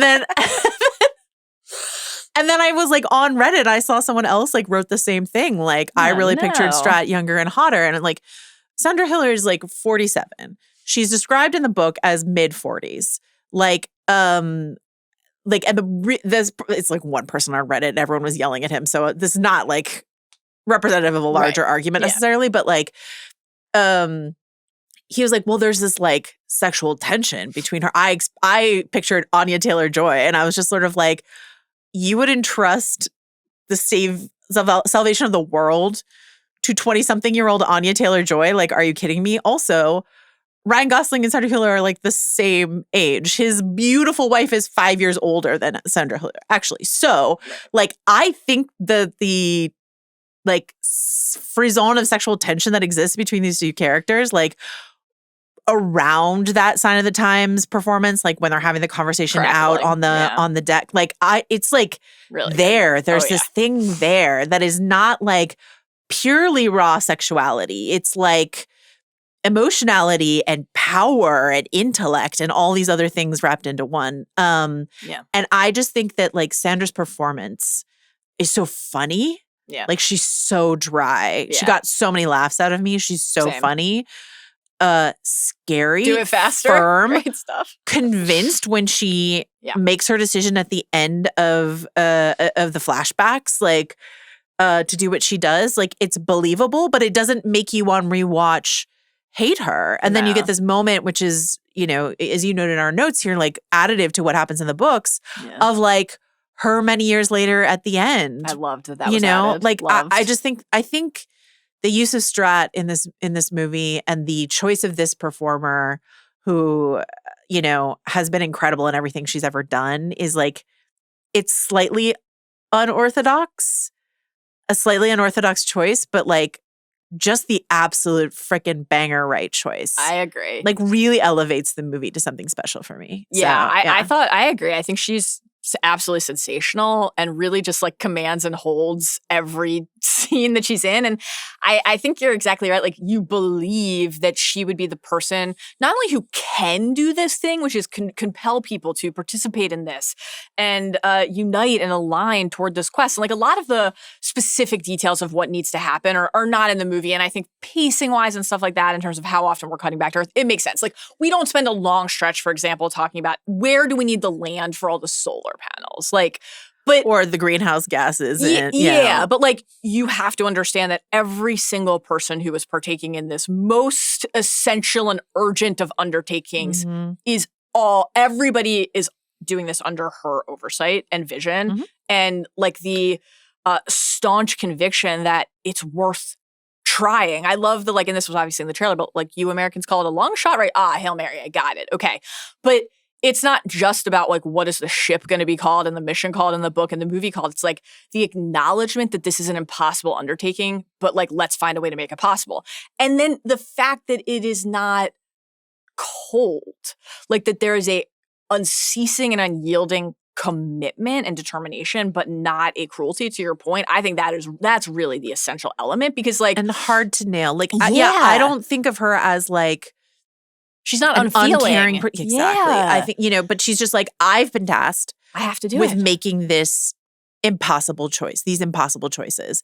And like, I'm not feeling sorry for myself that it is my choice. Right. I'm taking it on. But like, it's an intergalactic trolley problem, Yes. and she's just like, she's someone I would trust to solve it. Yeah.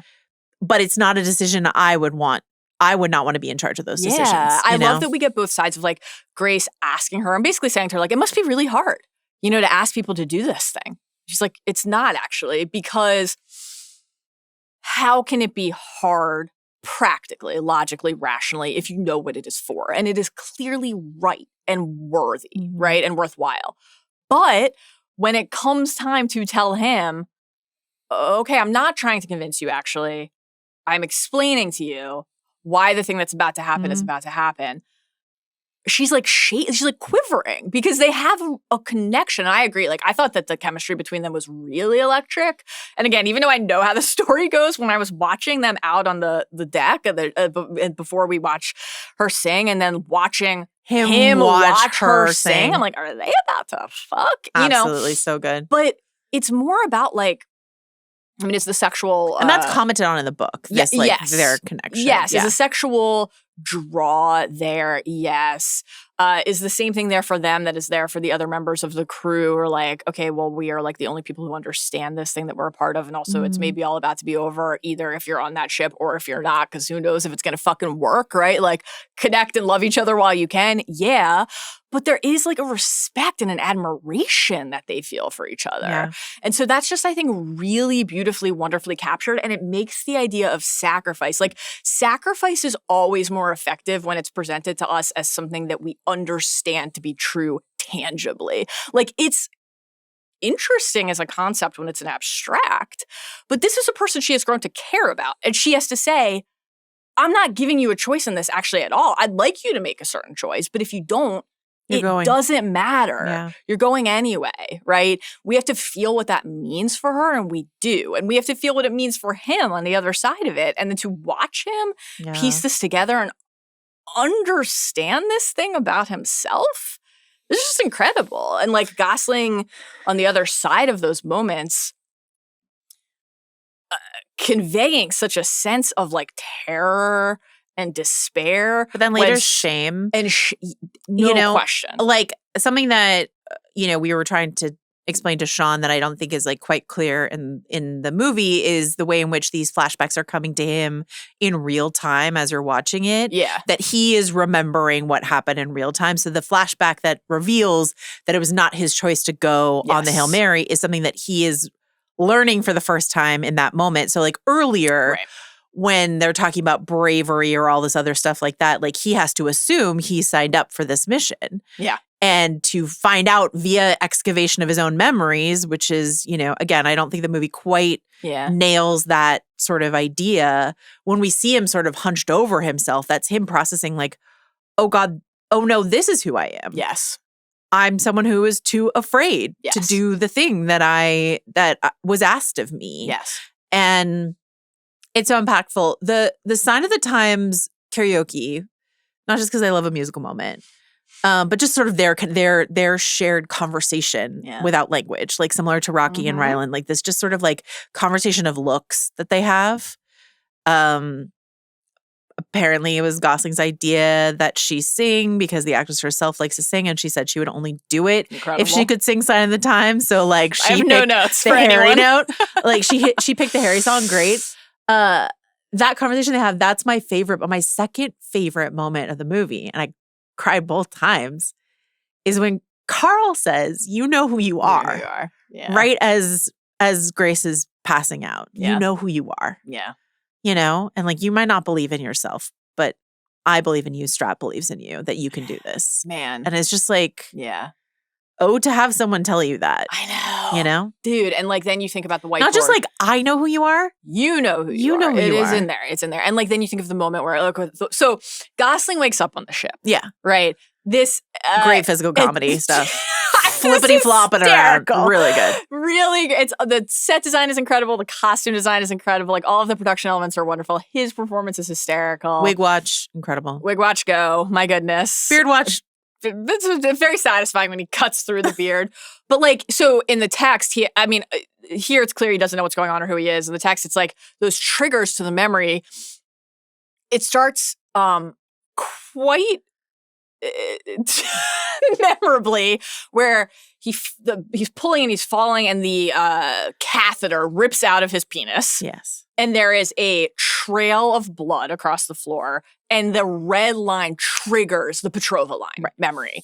And so there are all these descriptions in the book of like, I remembered it all at once. It just kind of showed up in my head without warning, or my subconscious wants to tell me something. Like I think it's clear at first that he's like, he wakes up, he doesn't know who he is or why he's there, right? Yes. So like that's clear at first. I'm just not sure that the movie did a perfect job of helping people understand that he's discovering all of that in real time. I definitely think it's much less clear in the film that is what's happening. And we've had some people just tell us that, I didn't know that's what was happening. But I also think it's like a little bit less, I don't know, obviously his like memory coming back is, it's clear that he wakes up and does not know everything, but like, the extent to which that is an essential thing that he is trying to overcome is just a little more central in the text. And some of that is obviously very like, it's very funny. He'll say a thing or do a thing and he's like, what kind of weirdo am I? Like, why do I say fudge? Right. It's like stuff like that. I'm a teacher. You know what I mean? Yeah. I know Liberia uses imperial units, but I don't know my own name. That's irritating. Like there's a lot of comedy that comes from it at first. But the reason that am I smart? Am I smart is a great one. But the reason I just brought this up here is when you were talking about Carl, it made me think of like one of the first things that he writes down on the whiteboard as he is trying to piece together in the film, like the complete sense of who he is. Who am I and what was my life? Why am I here? Mm-hmm. Carl? Right? And so the fact that like, is that about like the Skittles and the like, we're fathers, Carl? And like, are you sitting down and all of that, which is like really charming and wonderful, obviously. A memorable trip to the Home Depot or whatever it was. Really was. The Lowe's, I don't know. That looked like fun to like, play basketball basically with the shopping cart. That looked great. Bowling, some bowling. The bowling with the aluminum foil, all wonderful. Is it about all of that? Sure. They shared a very memorable thing together. Do we have an expense account? No, but I do. We know. I do. It's definitely that last moment, though, right? It's the fact that Carl is a person who's like, who said the most important thing that anybody could have said to him. It's like, who's Carl? Oh, Carl's the person who told me I know who I am, right? And there's a level of something inside of him, even though he doesn't know his own name, that knows that matters. And that's just like incredible, right? Also, always muscles. Like always you muscles? Said, the heart and the humor all there, all at the same time. Great story. Joanna, let me ask you a question about on the heart front, because that's like the humor, the heart, all of it's here. Mm-hmm. Space friendships. Why do we love a friendly alien? What is it about a friendly alien that is so compelling to us? Is it that we don't want to be afraid? We want to know that we don't have to be scared. We want ET. Love a friendly alien? You don't love ET? I don't love ET as much as you love. I love ET. I don't love ET as much as you love ET. So you want to be scared? No, I like the gamut. Yeah. I think sometimes you will be scared. Yeah. And sometimes it's just Jeff Bridges wants to have sex with you. So that's Starman. You should watch it. So like. Indeed. It could be all kinds of things. I like that. It's just, indeed. It could be. It could be all kinds of things. But I do like the idea that like, when, and it's played to great comedic effect, but when Grace first sees another ship, he's like, and tries, shittily drives the spacecraft to try to get away from them, Very amusing. Really funny. But like, his first instinct is like, whatever this scary looking craft is. Must be terrifying, yeah.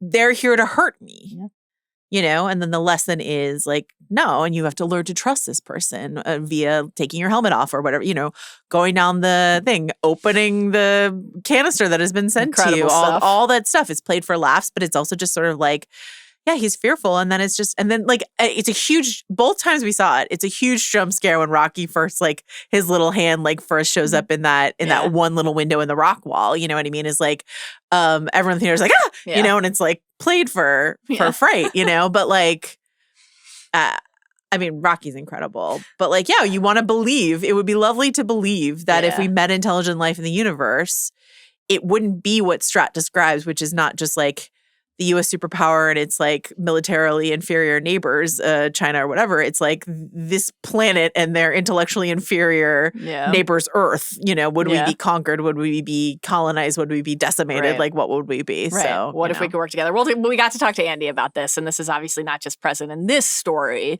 Like, well, what if we not only worked together, but became the dearest of friends? Something he just is, it's like almost like a foundational belief of his that informs his work and how he thinks about the wider universe. So that was a fun thing to get to hear him talk about. Because you mentioned the ships moving in tandem and that space dance, which of course is like, you know, makes me think of WALL-E, space dance. Here's another great space dance with the ships instead of WALL-E and Eva. What was your favorite visual moment in the film? You know, is it that? Is it something else? Do you have like a top tier? This is the one that stands out most powerfully in your mind now? I do have one. Tell me. But I want to talk about Greg Fraser for a second. Greg Fraser, the cinematographer on this movie, as I mentioned, worked on Dune and The Batman. So Miller like took to Twitter to clarify something that they said at Comic-Con, right? Which was like, we use no green screens in this movie. Yeah. And people are like, what the hell do you mean? You use no green screens on this movie, right? So he tweeted this, right? They went to Adrian. Yeah, they went to space. Don't worry about it. Chris Miller wrote, some clarification here. No green screen doesn't mean no VFX. There were, in fact, thousands of VFX shots of the film. 2018 shots to be precise. Green screen is something used in lieu of building sets or figuring out locations, lighting in advance, which can be noticeable if not done carefully and is something we didn't want to do. We built, as you alluded to, we built the entire interior of the Hail Mary ship. But within the ship, there were still wire and puppeteer removals and ceiling replacements, etc. When Ryan is outside on the hull of the ship, because when I read this, I was like, what do you mean no green screen? He's in space. Joanna, they went to Adrian. We shot him in the front of a black background for space and a shifting hue background when he was up against the aurora of a planet, which allowed for truer interactive light on him than a green screen would. The wide space exteriors and spaceship shots were entirely digital and beautifully done by ILM. Rocky was a seamless blend of puppetry and animation from Framestore and other great work from many more. It really does take a village. We had the best of the best on our side. So like, and then they've talked about like Chris Miller on Twitter has talked about how the process of how they shot this, which is like a process that Greg Fraser has used on both Dune and the Batman, which is shooting it digitally. They shot it in letterbox for flashbacks, like widescreen for flashbacks, and then IMAX for space, like bigger format. So the ratio changes in the memories versus when you're in space, depending on where you see the movie. And like, but they shot it digitally, they transfer onto film and they transfer it back digitally, which is like, sounds like an insane process. But as Chris puts it, adds warmth and texture to the final format. So you get this like, though it's shot digitally, it has this warmth and texture to it. So like this movie, from the intentionality of the set deck to everything else, the fact that I think I think Charlie Wood is the production designer, but the way in which they built the ship to have all these different like panels and monitors and different languages, because the Hail Mary is the production of like many different space programs working together. So they sort of cobbled this spaceship together from all these different places. So like there's this patchwork. It's like a metaphor for the whole story is the patchwork of the ship itself. The way that they you know, much like the way they made Joseph Gordon-Levitt, you know, be able to run around a hallway in Inception. They're on a gimbal. They're turning the set. You know what I mean? There's like, and Lord and Miller talked about how, this is a long way to my answer, but I will give you an answer. But Lord and Miller talked about how working on Spider-Verse inspired them to just sort of like move the camera wherever they wanted to move it and move the set wherever they wanted to move it. They wanted to add this level of surreality to everything. So like, places on the spaceship would have like chairs on the walls, or you know when Ryland's writing on the whiteboard and then like the cup is magnetic on the side, you know what I mean? It's because like the ship might turn in a different way and the room is still usable from a different angle. Like all of that stuff is really cool and really inspired by the both Spider-Verse and Cloudy with a Chance of Meatballs background that they have in animation of just sort of like we learned, especially in Spider-Verse, like, you know, you think about that final fight in Into the Spider-Verse where your camera's just going all over the place and reality is like blurring everywhere and the audience is just with you. And so they're just sort of like, take that ethos over here. All that's to say, I'm actually going to pick the moment when Grace is outside the ship and they flip to the Petrova setting. That's an like indelible movie moment. Combination of score, sound, visual effects, performance from El Goncito, Ryan Gosling himself is just like, you know. It's incredible. Just awe-inspiring. Yeah. I thought that the ship dance was really cool and the predator retrieval sequence was obviously very cool and very harrowing. But I agree. It's the shift to the Petrova, that light frequency, that cam, and just the actual gasp that you emit when you see the screen go black and red or kind of pink. Like incredible. And we're prepared. We've seen like glimpses of that. So we like are prepared for that on a small scale to know what that visual means. Yeah. But for his entire world. Yes. You're seeing it on a monitor, you're seeing it on a microscope, but then it's it's the movie theater that you're in. It's a really immersive and meaningful and cool way. And I love that like the idea that it is like a visual version of the way that the science is explained to us, right? Where you just kind of inherently then understand something. I thought that the kind of like side shot that we got of the river almost of the light was really cool. But the front, like when we're behind Grace and he is just surrounded by the dots, by the astrophage and the light is just really, really awesome. Also the way that is like a depiction of a thing that's killing multiple planets and species. Right.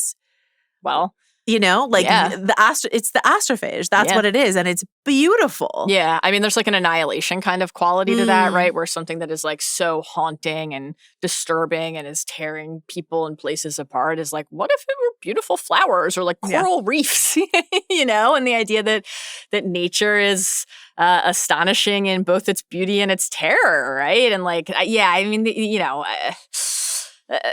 astrophage is like even just the name and like it's a little more present in the book. Grace kind of naming it and then goes back to school and like his students say it and he's like, how do you know that? And him kind of, oh my God, I said this thing to Strat and then it went to the president and then went to the media. And now they know it, right? And the way that these things our understanding and the way that we communicate about something forges in real time. But then sometimes it is just like you see Riley and it. Grace, welcome to the news cycle. Yeah, exactly. Or like when he's, you know, the first time that he realizes it's a cell and he's trying to see through and then, you know, the moment where he kills the first cell, but like that exchange in the book is like, so you poked it with a stick, right? So you poked it with a stick. He's like, what?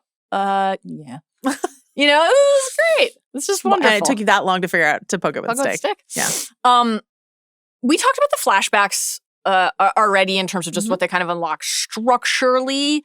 Are there any other moments that we actually see in the flashbacks that you want to hit that we haven't yet?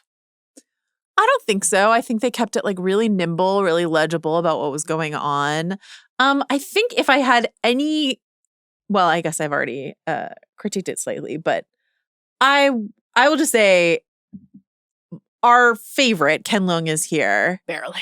But not enough. Barely. Not enough. I know. That guy's one of the funniest guys ever. And so like, you know, and he's saddled with a bit of an accent and it's like a whole thing. So like, I would have just loved a better deployment of one of our great comedic actors inside of this movie. I would have loved more of him as well. He's a delight. And in general, I think a little bit, I mean, I assume that there was more. And this was once an over 3-hour movie. Yeah. And some of that we lost were maybe those moments down on Earth with the crew. But not only would it have been fun, I mean, I love the little moments that we get when Grace, who's, again, trying to understand who he is, but who these people are, these dead bodies that he discovered. Do I know them, right? Who are they? And you get some great moments in the movie where he's looking at, the photos of Yao's family and he's like, you make a funny face in every picture. And like, he doesn't remember that yet, but he's trying to honor this person and give him this moment. I cried. The second time I watched it, I cried during those burial scenes. Yeah, it's really lovely. The Kremlin. Yeah. He's like badass. You appear to be, you appearing to sneak into the Kremlin. Very funny, very good. But in the text, this is one that always hits me so hard. It's dawning on him, one of the memories that's coming back. We were a lot more than friends. Because he finds himself, he's seeing, looking at them or seeing their names, and he's like, he just starts crying. Like his body is responding to something that is buried inside that he hasn't unlocked yet. And then there's this passage, we were a lot more than friends. And team isn't the right word either. It's stronger than that. It's on the tip of my tongue. Finally, the word slides into my conscious mind. It had to wait until I wasn't looking to sneak in. Crew. Yeah. We were a crew. And I'm all that's left, which is like, first of all, I think a really lovely way to kind of like honor the genre. The idea that crew could be more than like team or family in this context, because crew is the holiest thing, right? Lovely. But also that Grace is in a position where he said, no, I'm not going to go. I'm not going to do it. And it wasn't because he didn't love these people. It wasn't because he didn't care about them. It wasn't because they weren't in it together, right? And that just feels more kind of layered and nuanced and true to like an experience than, oh, I'm not going because I don't give a shit about you or if you're okay. It wasn't that at all. But because Rocky is also in this position where he is alone and everyone he came with died and he doesn't know why. And Grace helps him understand and piece it together, right? And the idea that Rocky can make anything in an instant and figure out a solution to any problem. And he'll figure out the habitat and he'll, obviously incredible when Grace at the end asks to go to see his ship and Grace has his version of Rocky's bubble. He's like, I'll make the chain. We'll figure out why is Grace dumb? Grace is not usually dumb. Why is Grace dumb? Question. But he didn't understand what happened to his shipmates. He didn't understand what happened to his crew, and that this is a shared pain and a shared trauma. To understand what the other characters in Grace's crew meant to him, having even a couple more moments with them would have heightened that further. I think so. And like how that's communicated inside of the like Rocky needing to watch Rylan sleep. The best. Which is played for comedy when he's just like right on top of him and stuff like that. Like it's really good, but it's also just sort of like he does, and like Grace doing that, like dragging all his stuff into the tunnel because like so sweet. He lost his entire crew. I'm a side sleeper anyway. Yeah, it's really good. Oh my God. Do you know what line in the book makes me cry the most? Tell me. I sob like a baby during a lot of the book because it's just really beautiful and their relationship means so much to me. But when they do separate and say goodbye, before Grace makes this choice to go back and save Rocky, I drift off to sleep. It feels wrong to sleep without someone watching. Because like this whole time he's like, yeah. What? Yeah. But then of course when Rocky is healing, he's like, I'm there. I'll be by your side. I will watch you. And then it's like, it has become you hear a the tap tap on the glass. God. It's like it's become a thing. It was foreign to him. It was alien. It was different. It was not something that felt right to him. But it becomes a shared... Form this culture of two. You know what I mean? This culture of two that involves, Rocky watching the Rocky movies or like when Rocky has like a Project Hail Mary hat. Dude, like that killed me. To bear with, he's like, it's a celebration. It's a celebration outfit. Well, not just like not the celebration outfit, but also just like the ball cap. Like, it's like a cultural exchange. You watch me sleep. I wear your weird clothing. You know what I mean? Like, so they're creating a culture of two. Two of us. You love an ocean vista. I love an ocean vista. You have poor crevice, but you love an ocean vista. People know it about you. How would you grade Rocky's? I'm in the Hail Mary version of the volume surfing form. Hang 10. Oh yeah, let's pretend I know anything about surfing. I've watched. You're not a surfing enthusiast? I would love to surf. Well, what should we do first? Learn to skateboard or learn to surf? I think one will actually help us lead us into another, and one involves falling a couple feet to concrete and the other involves falling into the ocean. So I think we should try skateboarding first. My new landlord is a surfer, and I was asking him, I was like, how old were you when you started surfing? And he was like 45, and I was like, sick. So damn, it's possible. Did you ever boogie board? No. I used to boogie board when I was a kid, and then I got hurt once, and then I got scared, and then I stopped. I love to watch the surfers like in the Bay or in Hawaii. And one time when I was living in Hawaii, I don't know if I told you the story, but there was a tsunami warning. And like that was so bad that they like evacuated like all the people down below, and we lived up the mountain. So people came up and like spent the day with us, stuff like that. Jesus. But we were right above Waimea Bay, and you could go out and look, and there were like surfers out there riding the tsunami waves. They're chasing the 100-foot wave. Oh, girl, they're sick. Oh yeah. Do you watch a 100-foot wave? No. It's good. Okay. Gorgeous. Like, I mean, first of all, just a kind of fascinating psychological study into why people feel compelled to chase something like that, even though it's so dangerous. It's a really interesting sports doc and also nature doc and travel doc. The scenery is like unbelievable. I think it's really sweet that you asked me if I watched a sports doc because I think you know that I. But you love the ocean, so maybe to you it's just a wave doc. I don't know. Will say this. This is jumping ahead, but at the end, when Grace is essentially like living in Big Sur, it made me like he's living on a foggy beach, which is honestly my number one ideal habitat. And here I am in Los Angeles, and it's like 900 degrees. So simply like could not be warmer than it is right now. So it made me nostalgic for the Bay Area to see the foggy ocean. I thought that the biodome looked amazing. I mean, first of all, it's just they're working on the temp of the ocean. They'll get there. That was really funny. He's like, it's just amazing that they did it. Yeah, it's just amazing that they did it at all. Yeah, but very reminiscent of when we walked into the studio for the first time, and I was like, it's just amazing that we did it at all. But does the AC work? Does the AC work? Is it functional? It's still going. Is it? That's great. Yeah. I love seeing the cliffs in the biodome and how they kind of match the the veining and the colors and the rock. That was all really cool. And the ocean looked wonderful and the fog in the air, beautiful. Thought that Grace's living quarters looked great. Once again, here, it really just looks like something you could rent on Airbnb for $9 million a night in Big Sur. Should we go to Arid? If Sweden wants to pay for us to go to a Big Sur retreat, you let me know. I went to Big Sur once and it was dynamite. Oh yeah, Big Sur's dynamite. But to stay on one of those like cliffside, like mostly made of glass houses that they have on a Big Sur, that's spendy. Great bookstore cat up in Big Sur. Should we just mention now that there's one crucial change in the story, which is I think the most important adaptive change, and I did ask my nephew if he missed it, and he was like, I think it's better they didn't. Yeah.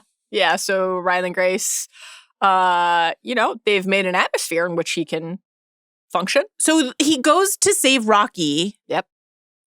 Knowing that he will not be able to live, believing he will not be able to live on the planet, and he does not have enough food to last him. So like he's like, I'm going to save Rocky and all of Rocky's people. I'm going to send the Beatles back to Earth so I can save Earth that way. Probes. Yep.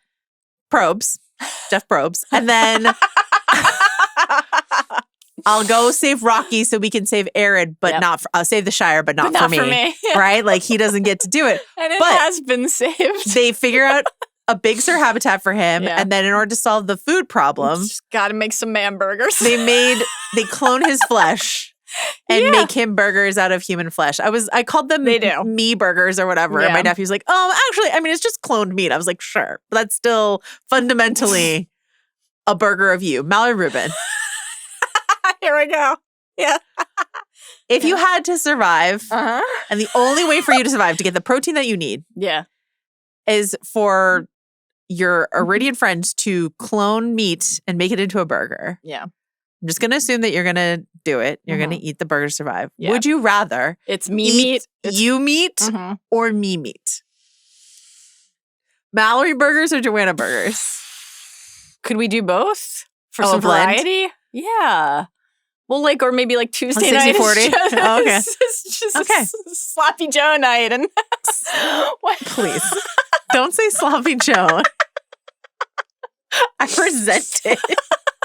We're just trying to maybe it's just meat. We can make tacos one night. Tidy Mal and sloppy Joe. Listen.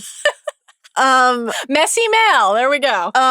It took me years, but I did get you to admit that you would eat the meat of your friend to survive. If I were a member of the Yellow Jackets, if it were me, I would simply not eat a part of a friend. I think we just established that you would. I think in this circumstance, if I'm my plane crashed, I'm stranded in the wilderness, I have to turn to cannibalism or I die, I'm probably I bet I'm pretty unhappy here anyway. Arid seems pretty cool. I think I'd want to stick around. I'd want to get to interact Wilderness and Yellow Jackets is beautiful. Trees. Yeah, but there's a lot of who did Misty poison the soup? There's a lot of stuff going on. There's a lot of shitting in buckets. I would say one time shitting in buckets is too many times. So shit in the bucket. Yeah. We have rules. We have house rules. God damn it. Arid seems cool, so I'd wanna figure out a way to Eat stick around. Flesh burgers. You think there's no other option? They all seem so smart. There's nothing else to do. Too bad he sent his pals out to be buried in space, because surely you could harvest those corpses first. I don't know. They looked pretty. I mean, I guess Yeah, you but could use it's the DNA. you could use the bones to make soup. Ooh, some marrow. We're not talking about the physical flesh. We're talking about cloning them. Yeah, but then you after you clone it, aren't you going to use the original material? Make a soup? No, I don't know. The truth is, I'm not around long enough for any of this to be relevant. I die right away. I'm one of the dead bodies. That's true. My coma went poorly. I would probably not have brought bags full of vodka, but maybe I would have had some like sour ale that Grace, or in this case you, could have enjoyed after I left. What would you have? Would you have put mead? I would love to buy you a shirt that just says "My coma went poorly."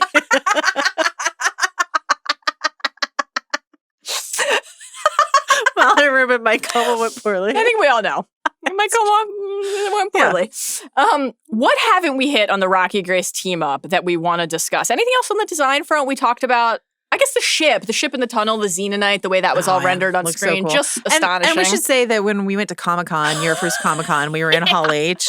The best. And they did this really cool thing in Hall H that I think we probably talked about when we did our Comic-Con episode, but I'll just discuss again. Like, sometimes in a Hall H presentation, they open up the sort of monitors on the side of the hall. And so we were surrounded by like blueprints and photos of like the tunnel and the ship and all of the work that they had put into. Remember like them talking about the light rats, like that they had to like. I do. Basically warm the planet in order to like create the light that they needed in order to light the ship. So like, I just think it's incredible. Also in the design of Rocky, I mean, you mentioned the tats, but also it's like I think it's like, I'm going to get the puppetry terms from, please don't kick me out of the puppetry club. It doesn't exist, but if it did, I would want to be a part of it. But anyway. I think you would be the founding member. There are treasurer? There are literal puppeteers. Sure, but I'm a mere enthusiast. Isn't that how fan clubs work? No, I said the puppetry club. True. I assume you meant fan club, but you meant of puppeteers. The proper club. Like the Magic Castle, but make it puppets. Okay? So I retract the comment. Rocky was like a shell, a printed shell, so that the light could like come through and make his rocky tatted skin look like translucent, like skin. Awesome. Very cool. It was so sad when he had his wounds, because he smokes. And then he's like a shrieking smoking sound. Oh my God. Yeah. It's so sad. Oh yeah. It looked like it's like ink. Yeah. Blood splotches. And like scarring, still the looks battle beautiful. wounds. And Grace has his scarring on his arms and stuff. Face still looked perfect, even though he smashed it into a screen. Still looked great. Listen. Must be nice. Must be fucking nice. That filler's doing his work. Another Rocky visual that I thought was really well done was the because echolocation is in general something we come to understand. How is Rocky seeing? We get to see through what Grace looks like to him a couple times. Rocky vision. That was cool. And something like the clock moment where, again, it's a really simple way to help us understand what the texture, how Rocky, quote unquote, sees the world and how it renders to him and what Grace looks like to him. But then when Rocky makes his little scanner so that he can visually render on his little sound wave plate thingy. Is that the technical term? And again, that connects to like Grace in his class was like, I think you just got kicked out of the Rocky Club. Physical. No one can kick me out of the Rocky Club. Frankly, I won't leave. I won't go. Sorry. I am in my bubble. I'm sorry.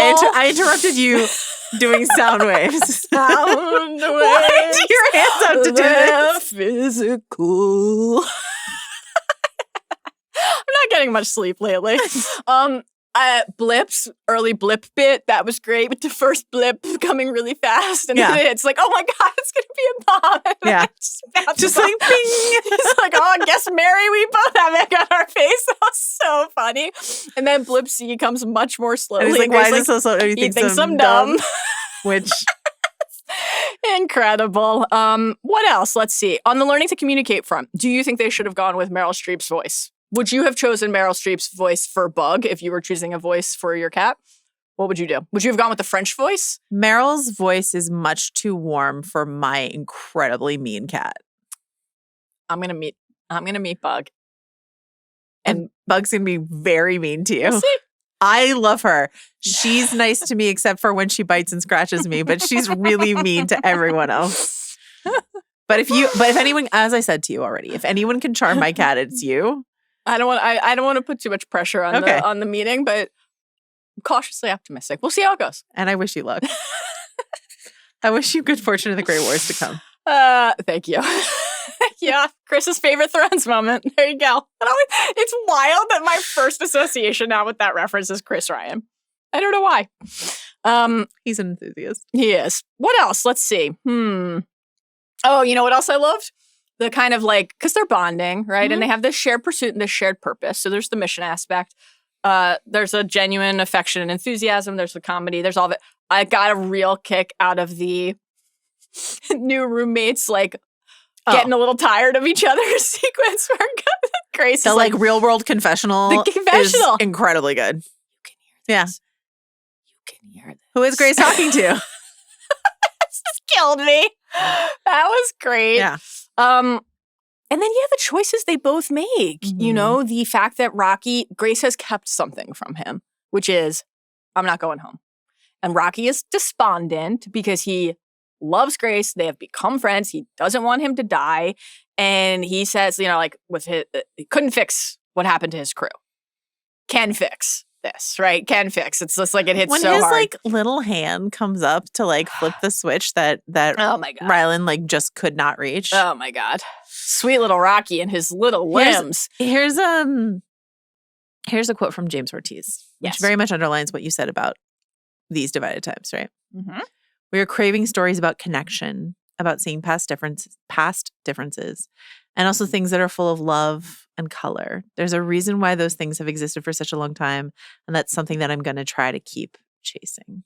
Ugh, I love it. I do find this to be truly an inspiring story, like genuinely, and what they're willing to do for each other, what they're doing on behalf of so many other people, the fact that Grace has this moment of recognition about not having made that choice and then doing it anyway. And Rocky, not only like because Rocky's like, all right, we have the great moment earlier in the story where he reveals like his mate, how long have they been together? We hear this number and Grace makes a joke, right? Honeymoon phase. And Rocky's like, it's not enough, right? Like they could have these really long lives, but every moment with the person you love is precious. Rocky and Adrian. Rocky and Adrian, we ship it. Rocky telling Grace that he will give him the fuel to get back to Earth. Cost him years. 6 years slower return to his mate. Yeah. For everyone on Arid who is waiting to the foggy ocean for this rescue, for the future biodomes that they might build and the me burgers they might make. So that's a sacrifice, right? And then of course, Grace having his moment because the like contaminant moment, the Talmiba. Did you ever play Portal? Great video game. Like, contaminant. The cake is a lie. No. The cake is a lie I'm aware of. Yeah. Great video game. It's fun with like, now I'm probably too old and dumb and slow to figure it out. But back in the day, I could barely get up in the morning. How long before but we're going to learn how to surf and skateboard? Yes. I don't think I'll excel at either. I'll be honest. We're going to get you a lot of padding and it's going to be great. Oh, the back. It has breached the vessels, right? And so there's a lot more stuff in the book about, first of all, how they bred the like nitrogen resistant strains. We go through a pretty extensive and exhaustive process. We didn't mean to. It's like kind of summed up with a quickness here. Used Rocky's breeding tanks. And that was wonderful. And also there is a problem, which is that Rocky's ship is made of the xenonite that they have learned how to breach. Life so Grace finds a way. It does. And Grace is like, okay, I found that person who I'm going to be brave for, right? I am going to go make sure that Rocky is okay. And like that moment when Rocky comes back to the tunnel and realizes he came back for him, it's just amazing. It's like so moving. Oh my God. It's just really, really, really touching. So I love that. And then of course, like at the end, not just have we talked about the House and Big Sur and the me burgers, but also just sort of this idea of like, hey, like you could go home, right? And Rylan being like, Let me think about it. Let me think about it. He's like, yeah, take a long time. Think about it for a long time. That's so good. I really, really love that we already alluded to this, but that we got to see Earth, because that is a adaptive choice. Well, yeah, in the book, there's like, hey, Jeff Probst went back. Jeff Probst went back, but also there's like reports that the sun, the Earth's sun is back in action, right? Yes. Like Ryland Grace gets like news that probably it worked. Right.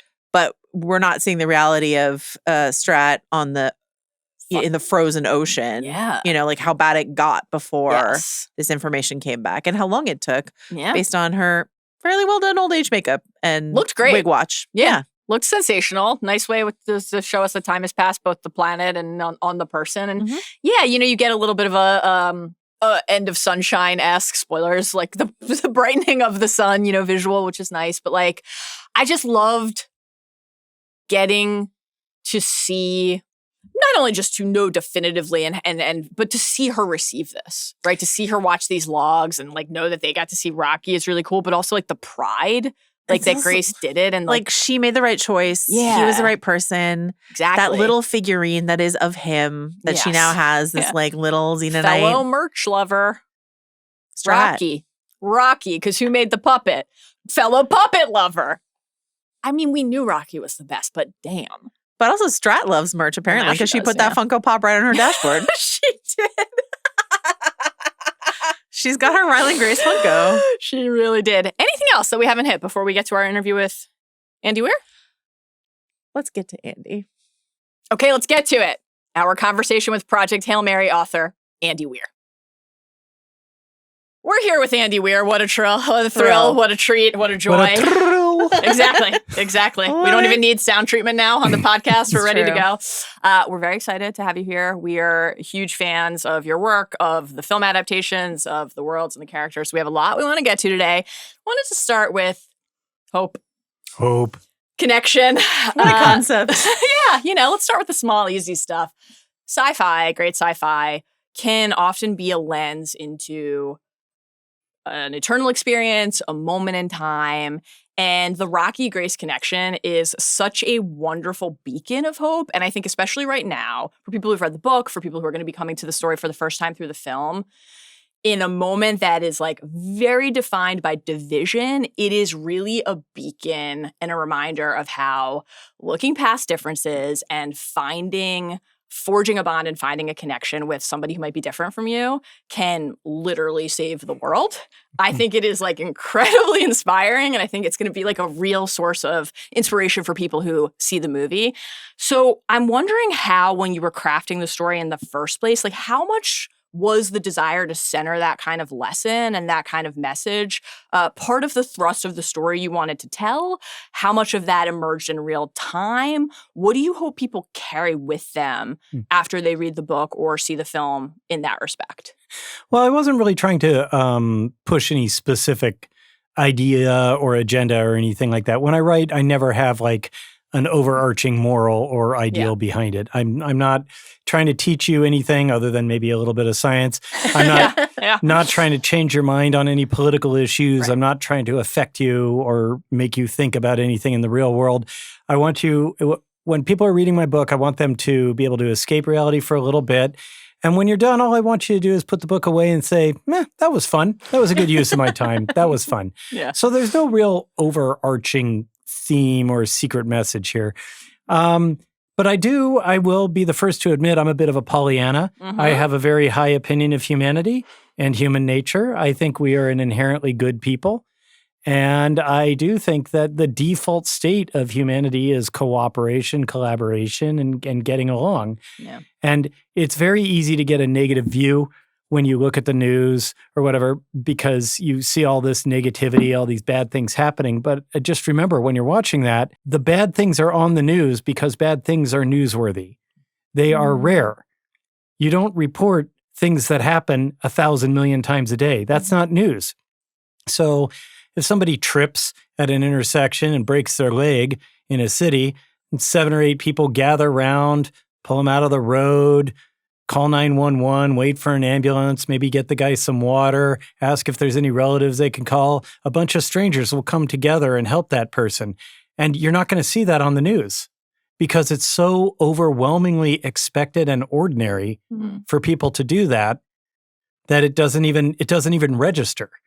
It's like the vast majority of people in that situation would do the same thing. It's automatic. So I have a high opinion of humanity and cooperation. I mean, I love that. I love that too. you describe yourself as a Pollyanna.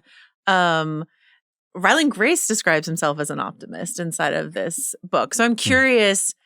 I'm always interested in the author self-insert. Like how much of you is in Ryland, and then what is it like then to see Ryan Gosling play this character on screen? Well, I mean, he's not as handsome as I am, Not obviously. Not quite. I mean, but there's only so much. He can try. You know? He's just a mortal man. So interestingly, Ryland Grace is the first character of mine in a book that isn't directly based on my own personality. Mark Watney is just straight up me. Okay, he's just me with all the things I like about myself magnified and all the things I don't like about myself erased. So he's the idealized version of me. It's great. Yeah. I'm smart. He's really smart. I'm kind of funny. He's really funny. I'm afraid to fly. I have to take Valium to fly. Oh. He doesn't have that problem. Yeah. How do you feel about potatoes, though? I love potatoes, actually. Yeah. And I actually like disco, so there are some differences. But so that's Mark Watney. Now, Artemis, also known as Andy Weir's other book, the main character is a 26-year-old Saudi woman who grew up on the moon. So obviously that's just like me. Exactly. In every way. But jokes aside, she really is just like me because she has all the character flaws that I had when I was her age. I gave her kind of more of the darker side of my personality. When I was 26, just like Jazz, I was ostensibly very intelligent, yet still managing to make really bad life choices. Like most of my problems were self-inflicted. Like I just like Deeply I was relatable. Tail is all this time. Yeah, I was my own worst enemy. So although you may not think it when you look at a 26-year-old Saudi woman who grew up on the moon, she is also a self-insertion character. Ryland was the first time I sat down and I said, like, okay, for once, I'm not just going to base a character on myself. I'm going to make a new character out of whole cloth. So I made him like, I'm a bit of a Pollyanna, but I wouldn't consider myself overly innocent, right? No. I wouldn't consider myself naive. And Ryland is a little bit naive. And he's also not super brave. And he's also like, he's got his flaws. Yeah. And so I created that character out of whole cloth. So that's the first time I did that. If you're looking for the self-insertion character in Project Hail Mary, it's Strat. Oh. Thought you were going to say and Rocky. That's less, no, it's Strat. Strat is less who I am, but who I would love to be. What about it? Yeah. Wouldn't you love to just cut through any and all red tape? Wouldn't you like to just be able to just say, no, we're going to do it this way instead? Yeah. Like you have an objective, you're working toward that objective, and literally everyone on Earth has to get out of your way. Isn't that a awesome power fantasy? With a phone call. Heavy burden, though. Heavy burden. Heavy burden. Seems intense and stressful. But it's kind of a cool power fantasy. Wouldn't you like to be able to?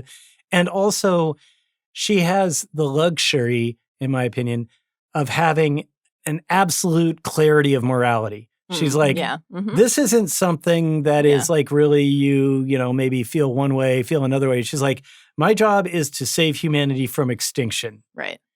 And anything I do toward that goal is worth it. Is the right thing to do. Yeah. Real Saw Gerrera, Luthen, clarity of purpose vibes here. Highest praise I can give. Well, you can argue with Saw Gerrera's methods. You could. Got some notes. With the Rhino intake if you wanted to, we have some questions. You can argue with some of those rebel leaders' methods. There's she was just like, put in charge and utilize it. And she herself was even like, I'm probably going to go to jail as soon as this is over. Right. But I don't mind sacrificing my own well-being either. Everything's got to go.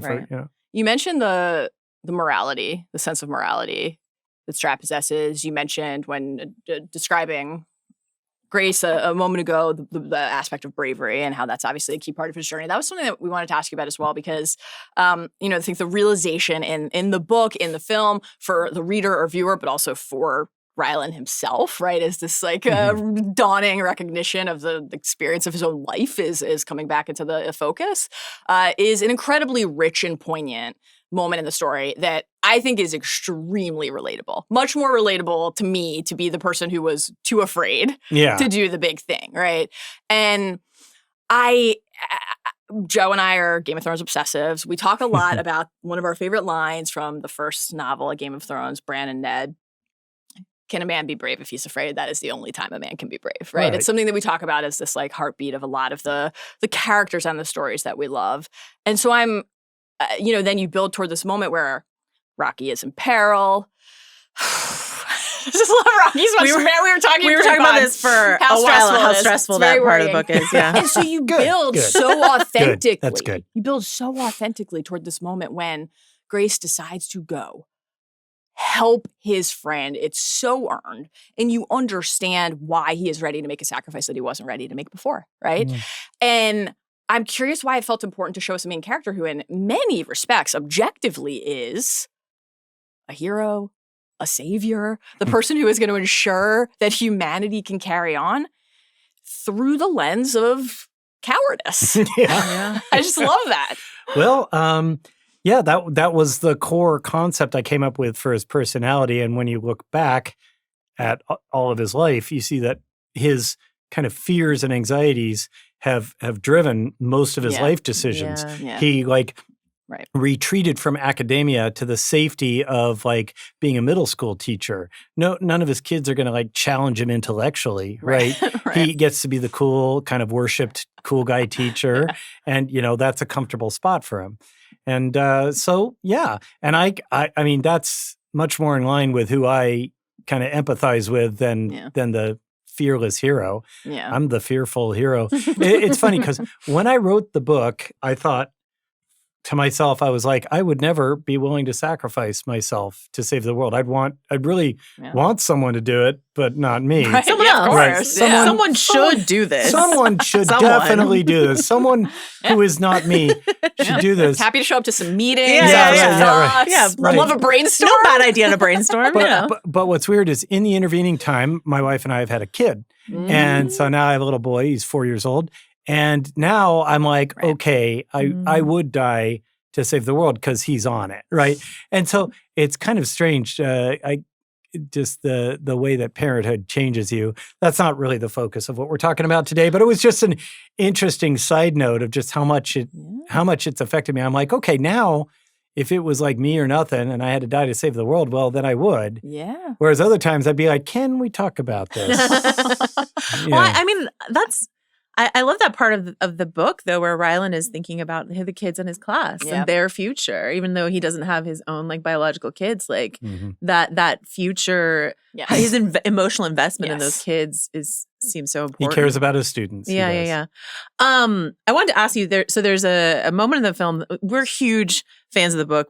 Did you saw the film? We did. Yeah, we did see the film. Yes. We're huge fans of the book. We read it multiple times. Did you cry? Stuff like that. Sobbed like a baby. Yeah, okay, good. She's an easy cry, but yeah. Did you cry? I did. Okay, good. I did. Good. You got us. That's one thing, like, me and Drew, who wrote the screenplay, and Ryan and everybody, was like, did you cry? Sobbed reading the book, and then Joe, we had the privilege of seeing it together, and was like looking over at me to me. I was watching her like clutch her chest. Just knew when I would, the eyeballs would start glistening, and they did. They did. But there's a moment in the movie that is not in the book that I love, which is Sandra Hüller's character Strat is singing, and it's this like really beautiful moment that I understand was sort of put in because she enjoyed singing around set. That's the story that's going around, that Lord and Miller were just like, Ryan and Lord and Miller were like, she likes to sing, so we're going to put it in the movie. Maybe that's not true. But I was just curious if there was a moment in the movie that's not in your book that you particularly like really enjoyed watching. Okay. So now that means I need to like think through the movie in terms of like not, and comparing to my book and then deleting and resorting. I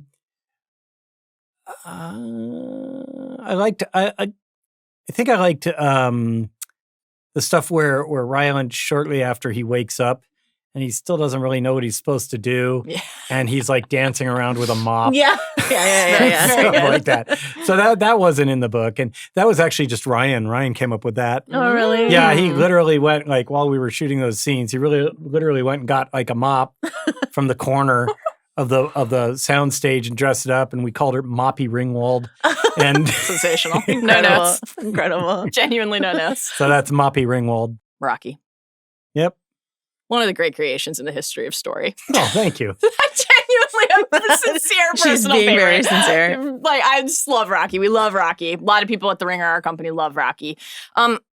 Space friendships. Chance meetings, surprising connections. You are not only a creator of great stories, but you're a consumer, right? You're a fan, and you have been for your whole life. So are there stories or relationships, like duos, these surprising chance meetings on the road that meant a lot to you when you were a reader or a viewer that on some level, however consciously or not, inspired this bond between Grace and Rocky? Maybe. I mean, the only thing I can think of that's a little bit like it would be like Enemy Mine. It's a movie with Dennis Quaid and I think Louis Gossett Jr. Oh. And Louis Gossett Jr. is an alien. And Dennis Quaid, there's like a war going on, and they're both pilots, and they shoot each other down, and they both end up stranded on this planet, and then they have to work together, and they become like close friends and stuff like that. Beautiful. So there's that. But, Rocky and Ryland didn't start off antagonistic, like those two did. Right. So puppet shows, Yeah. a passion for the arts right away. Sharing the passion. You love puppets? I do love puppets. You love a puppet? Yeah, I mean, they had a common cause, and they're both science nerds. I mean, they were sent there for that purpose. So get a couple of nerds together, they'll be like, nah. What can't they solve? Yeah, what can't they solve? And yeah, I don't know. I just, like I said, it goes back to that Pollyanna nature of mine. So there's, Cixin Liu, God help me, I think I probably pronounced it wrong, but the three-body problem. We're just talking about three-body problem. Yeah. Right. Mm-hmm. He has a different approach. He has like the dark forest theory. Yes. The dark forest theory is that you can't trust an alien race because by the time you could even communicate with them, they could also be destroying you at the same time. Yeah. And that is, kind of a bleak Heavy. outlook. Yeah, sure. Yeah. But I don't necessarily buy into that because when I started to put together like Rocky's species, I said like, okay, what are the qualities a life form would need in order to become an intelligent life form, and not just an intelligent life form, but one that can make spacecraft, like to get to that level of technological development. Yeah. And I said, what is the bare minimum you need? What do you need? And I said, like, well, first off, they have to be tribal. They have to gather in groups. They can't be like bears who hate each other and stuff like that. They have to they have to have a pack instinct like humans do. Right. And mates. Not necessarily. Not necessarily, yeah. But they have to have a pack instinct where they gather and cooperate for the greater good of their tribe or their pack. Right. And the reason for that is there's no way that a single entity could develop everything from rocks to space travel, right? So they need to be able to work together. Mm-hmm. They need to be able to specialize. The only way to specialize is if you have this guy's making shoes, that guy's making bread, this guy, and so on.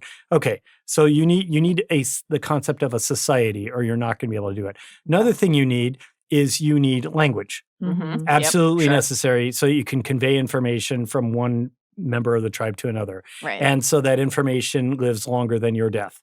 So if you die, the things you learned are passed on to others. Right. That's why we podcast. Yeah, that's it's like true. You're to doing this. generations. You're doing record. this for the humanity. Annals of history. Yeah, it's very important. Thank what we you. do. Yeah, you're welcome. Thank you for your sacrifices. You're welcome. Yeah, you're welcome. Anyway, and then the next thing they need is, and I think this is critically important, is compassion and empathy. Yes. You cannot have a tribe, right? And you won't see this anywhere on Earth. You can't have a tribe of beings that do not have some form of compassion or empathy or concern for members of their tribe. Right. So, and that's not just in humans. That's also in like wolves and prairie dogs and everything that gathers together in groups. Lone wolf dies, but the pack survives. The compassion of a prairie dog. I love it. they will cooperate. They'll help each other out.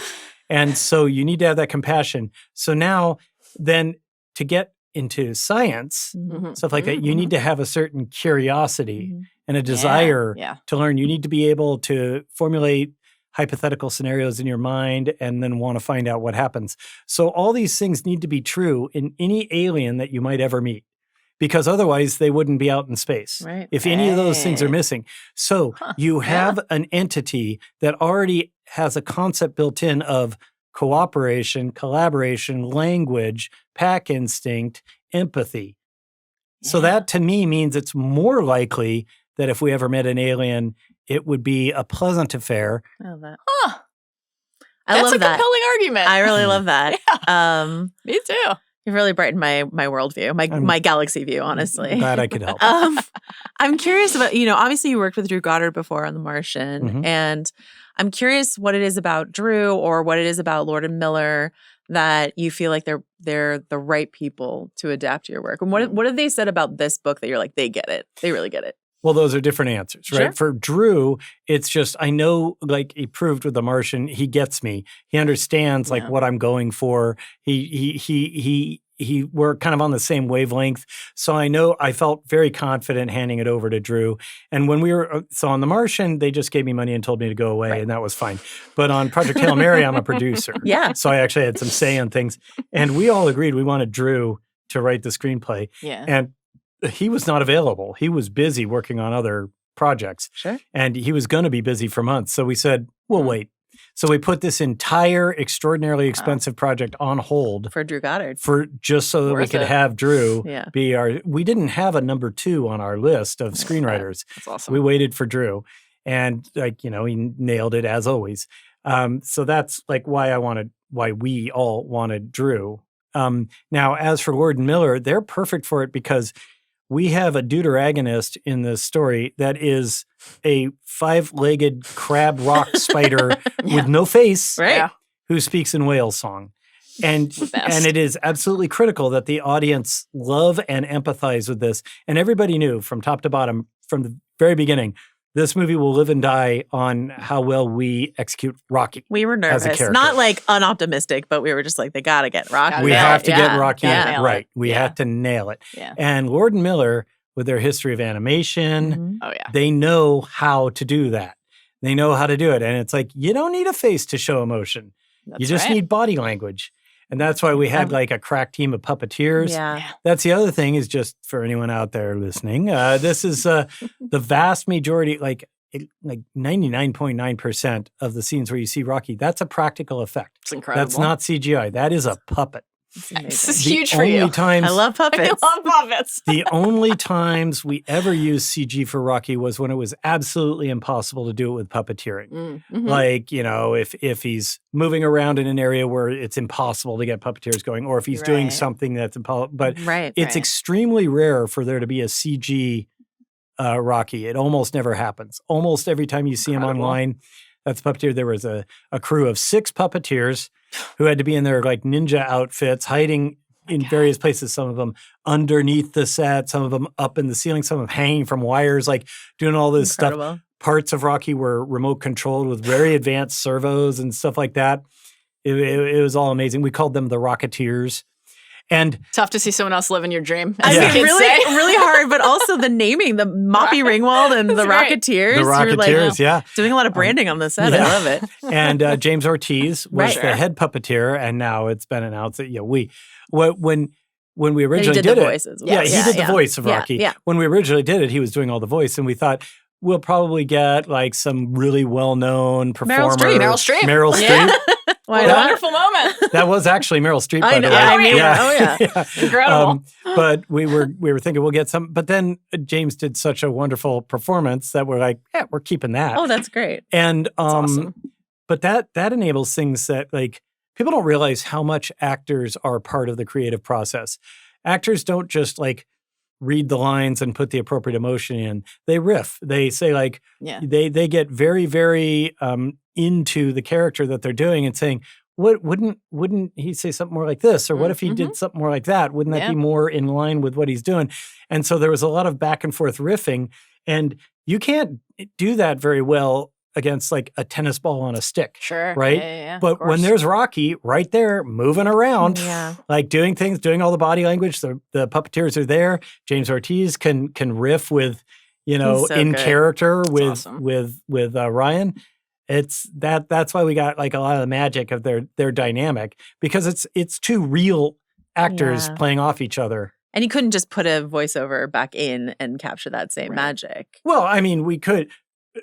We owe it to the dynamic between Ryan and James That's what I mean. that we did that. Yeah. But we could have shafted James and replaced him with another actor. You could have, but it wouldn't have been as good. What was the call to Meryl like? How did you get Meryl involved? I wasn't involved. Okay. That was an off the cuff by Ryan. He was just he was just typing through and they were just saying, okay, now imagine, because we didn't have the things. Now imagine this voice plays that voice face. And he's just like, do. And he's like, Meryl Streep, she can play anything. And that was just an off the cuff thing. And we were like, can we get her? Can we Are you like, Ryan, now you have to make the call for Meryl? No, I think it was someone in the production. I don't know. I love it. I mean, I guess she was willing to do it. I mean, it's not really hard for her to say one line. And I mean, she's pretty chill, I guess. She gave us permission. And like in the early version, it was just somebody doing like a Meryl Streep impression. And then we got the real one. I love it. I mean, what an honor to share time with Rocky. In this era of like AI, like doing like fairly convincing impersonations of performers, we now have the real Meryl Streep pretending to be an AI pretending to be Meryl Streep. As if an AI could really capture never the beauty Simply of Meryl. never. Yeah. Thinking about the Rocketeers, the puppetry, you know, I'm this is now kind of It's a great Rocky impression you just did. Yes. Well, there's all, you know. Yeah. Like, I like when they did the Heisman. I can't do it really sitting down, but it definitely did the Heisman. It was wonderful stuff. I was going to ask you, though, now thinking of Rocky as a corporeal being and not a CGI insert, harder, but still, it's a thought experiment. Let's engage. You could put Rocky in any other fictional universe and see him engage with any other characters that you love. Where are you putting him? Can be from, and you can time travel as well. Any moment in time in the history of cinema, the history of story, you could do it right now. You could say, let's just put him with Grogu and optimize the merch outcomes. That would be my pick. Okay. Throwing it out there. Boy. But you can go anywhere. You can go back to films you loved when you were a kid, anything. I mean, I feel like he should be in some sort of science fiction universe. Of course. Sure. Doesn't necessarily have to be by your rules, but no. I don't know. Yeah, you can put him in Gladiator. A science officer on the Enterprise? Yeah, right. He'd fit right in. Yeah. He'd fit right in on a Starfleet vessel. Mm-hmm. He'd fit right in Star Wars. I agree. Let's put him with Grogu. Put him with Grogu. Can you imagine? I mean, the internet would explode. It would be the best. There's a Lego set that they made, and it comes with like a little Rocky. I'm aware. Yeah. and pre-ordered it already? I mean, you have to assemble it. Oh, I'm aware. And what's funny is that Lego set, aside from custom like printing, like decals that are on the Legos, there's no unique Lego bricks in there. Oh. It's all made out of existing. There's no special. Jeez. Yeah. I love that. So Rocky is actually like part of a flower pot for his body. And then like there's a bunch of. This is beautiful. So to me, it feels right. Rocky is elemental and a part of everything. Yeah. That's how I'm going to look at it. You know? I love that. I'm curious as a fan of sci-fi. So I love space movies, and I love inside of a space movie when they make like the spaceships dance. You know what I mean? It's just like one of my favorite visuals. And I was curious if there's like, if you have a favorite space movie that is not one of your own, and if there's like like a trope or an element of a space movie that you're like, we got to do this. We got to make the spaceship dance or something like that, you know? I don't know. Let's see. Like my favorite space movies are exactly what you would think they are. They're like, you know, Star Trek II, or Of Khan, and like The Empire Strikes Back. Great movies. Yeah. So I am a basic. I don't know if you can say swear. it. You can say I'm a basic bitch. Yeah. Great. So am I. Yeah, basic. So am I. I'm a basic bitch when it comes to my sci-fi loves. Although my first true love above Star Trek and Star Wars is Doctor Who. That's Dude! I made her watch all of it. Doctor Who. All of it. To share it with Joe. All of it. All of the new era. I knew it. I knew you were going to punk out like that. Well, give it I time. have seen all of it. Who's your doctor? The Fifth Doctor, Okay. Peter Davison. Yeah. What about of the new era? So that I can participate in the conversation. I mean, Who's your got to be the doctor? Is 10th. it 10? Does anybody not like the 10th the most? I have like a real crush on 12. She does love 12, but I've got a real crush on but the you Capaldi. have 10's shoes. I do have 10's Converse that you got me. That was a wonderful gift. 10 is my guy as well. We like 11. We've got some fondness, some affection for 11. It's a big I like Matt them all. Smith podcast. Davison, Like, really fair. snappy dress there. Yeah, very Really nice. Look great- good in his great pick. cricket outfit. Take my word for it. Yeah. So while we were shooting PHM, we were shooting it in at Shepperton Studios, which is just near Richmond, which is a suburb of London. Well, Peter Davison lives in Richmond, and so I got to meet him.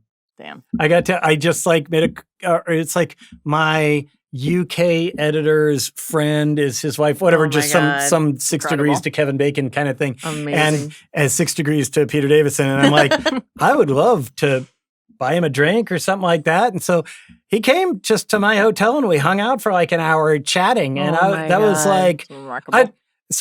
that was like, I was just so giddy, so this is me in the middle of a period where I would go have like a half-hour meeting with Ryan Gosling every day. And I'm like, I'm going to meet Now Peter time for the real highlights. Yeah. So what I'm hearing, We're putting Rocky in Doctor Who. we're putting Rocky in the TARDIS. Oh, yeah, that would work. Rocky That could would work. operate all of the levers in the TARDIS at the No same question. time. I mean, he's got 5 arms and the TARDIS has 6 panels. Okay, fair, you know what? So Fair point. with Just the- got we're with stunted the on. pro. Yeah, just Oh, got stunted yeah. on. It's fine. It's fine. Well, also he needs to be in a separate, That's You're right, okay. the bubble. Yeah. Although I'm sure Yeah. the doctor could whip up some sort of force field thing that, like, Yeah, whoa, no whoa, question. whoa. Ooh, Yeah. ooh, ooh. We're I good. love it. We're good. I think we did it, right? Fantastic stuff. This is wonderful. You're Thank you so incredibly much for the generous chat. with That's your it? time. We I can mean, keep we can going if you going. want. We heard you had an hour, and I didn't want to. I didn't want to hold We you. don't want to keep you. We can keep chatting. We're happy to sit. We're I don't happy to know. hang. I'm going to do what my masters tell me to do. You're a busy man. You're a I've busy learned man. that as a rule on any of these press tours, there's like just the nearest woman is the person who will tell you what to do, and that's probably the best. I mean, Jillian's the best person ever. Jillian is awesome. Yeah. Jillian's awesome. Yeah. Rules. I'm like, look for the purple hair. Yeah, exactly. Look for the purple Follow hair. the purple hair. Like, No, it's we like, can do no look wrong. for the girl with the crooked smile. It's like, look for the girl with the purple hair. You've solved it. She will. How romantic. I love She's it. probably in the next room Yeah, she's listening listening right right now. now. Yeah. Well, that's what I Going to hope. have Jillian, you rule. son All right. of Best, a- Jillian. Yeah. Thank you, Andy. Thank Well, you. thank you for having me. Really it was lots of appreciate fun. it. Yeah. Blast. Okay, what a wonderful conversation. We were definitely wearing the exact same clothing. My hair absolutely looked the same. It's fine. I can't remember what your hair looked like when we did that interview. Maybe it did look the Whoever knows. same. Thank you Yes. to Andy Weir for joining us today. Thank you to Rocky, obviously, for inspiring us to love and laugh and try to save each other in our worlds. Thanks to Jillian. Thank you to Jillian, legend, icon. Jillian Smith Chang, who got Andy here. Man, she's the best. Yep. Carlos Carlos Chiriboga. To Carlos Chiriboga. CT CT. is with us helping out again today. Arjuna Ramgopowell. Jomi Adeniran.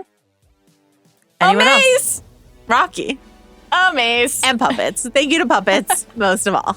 Bye.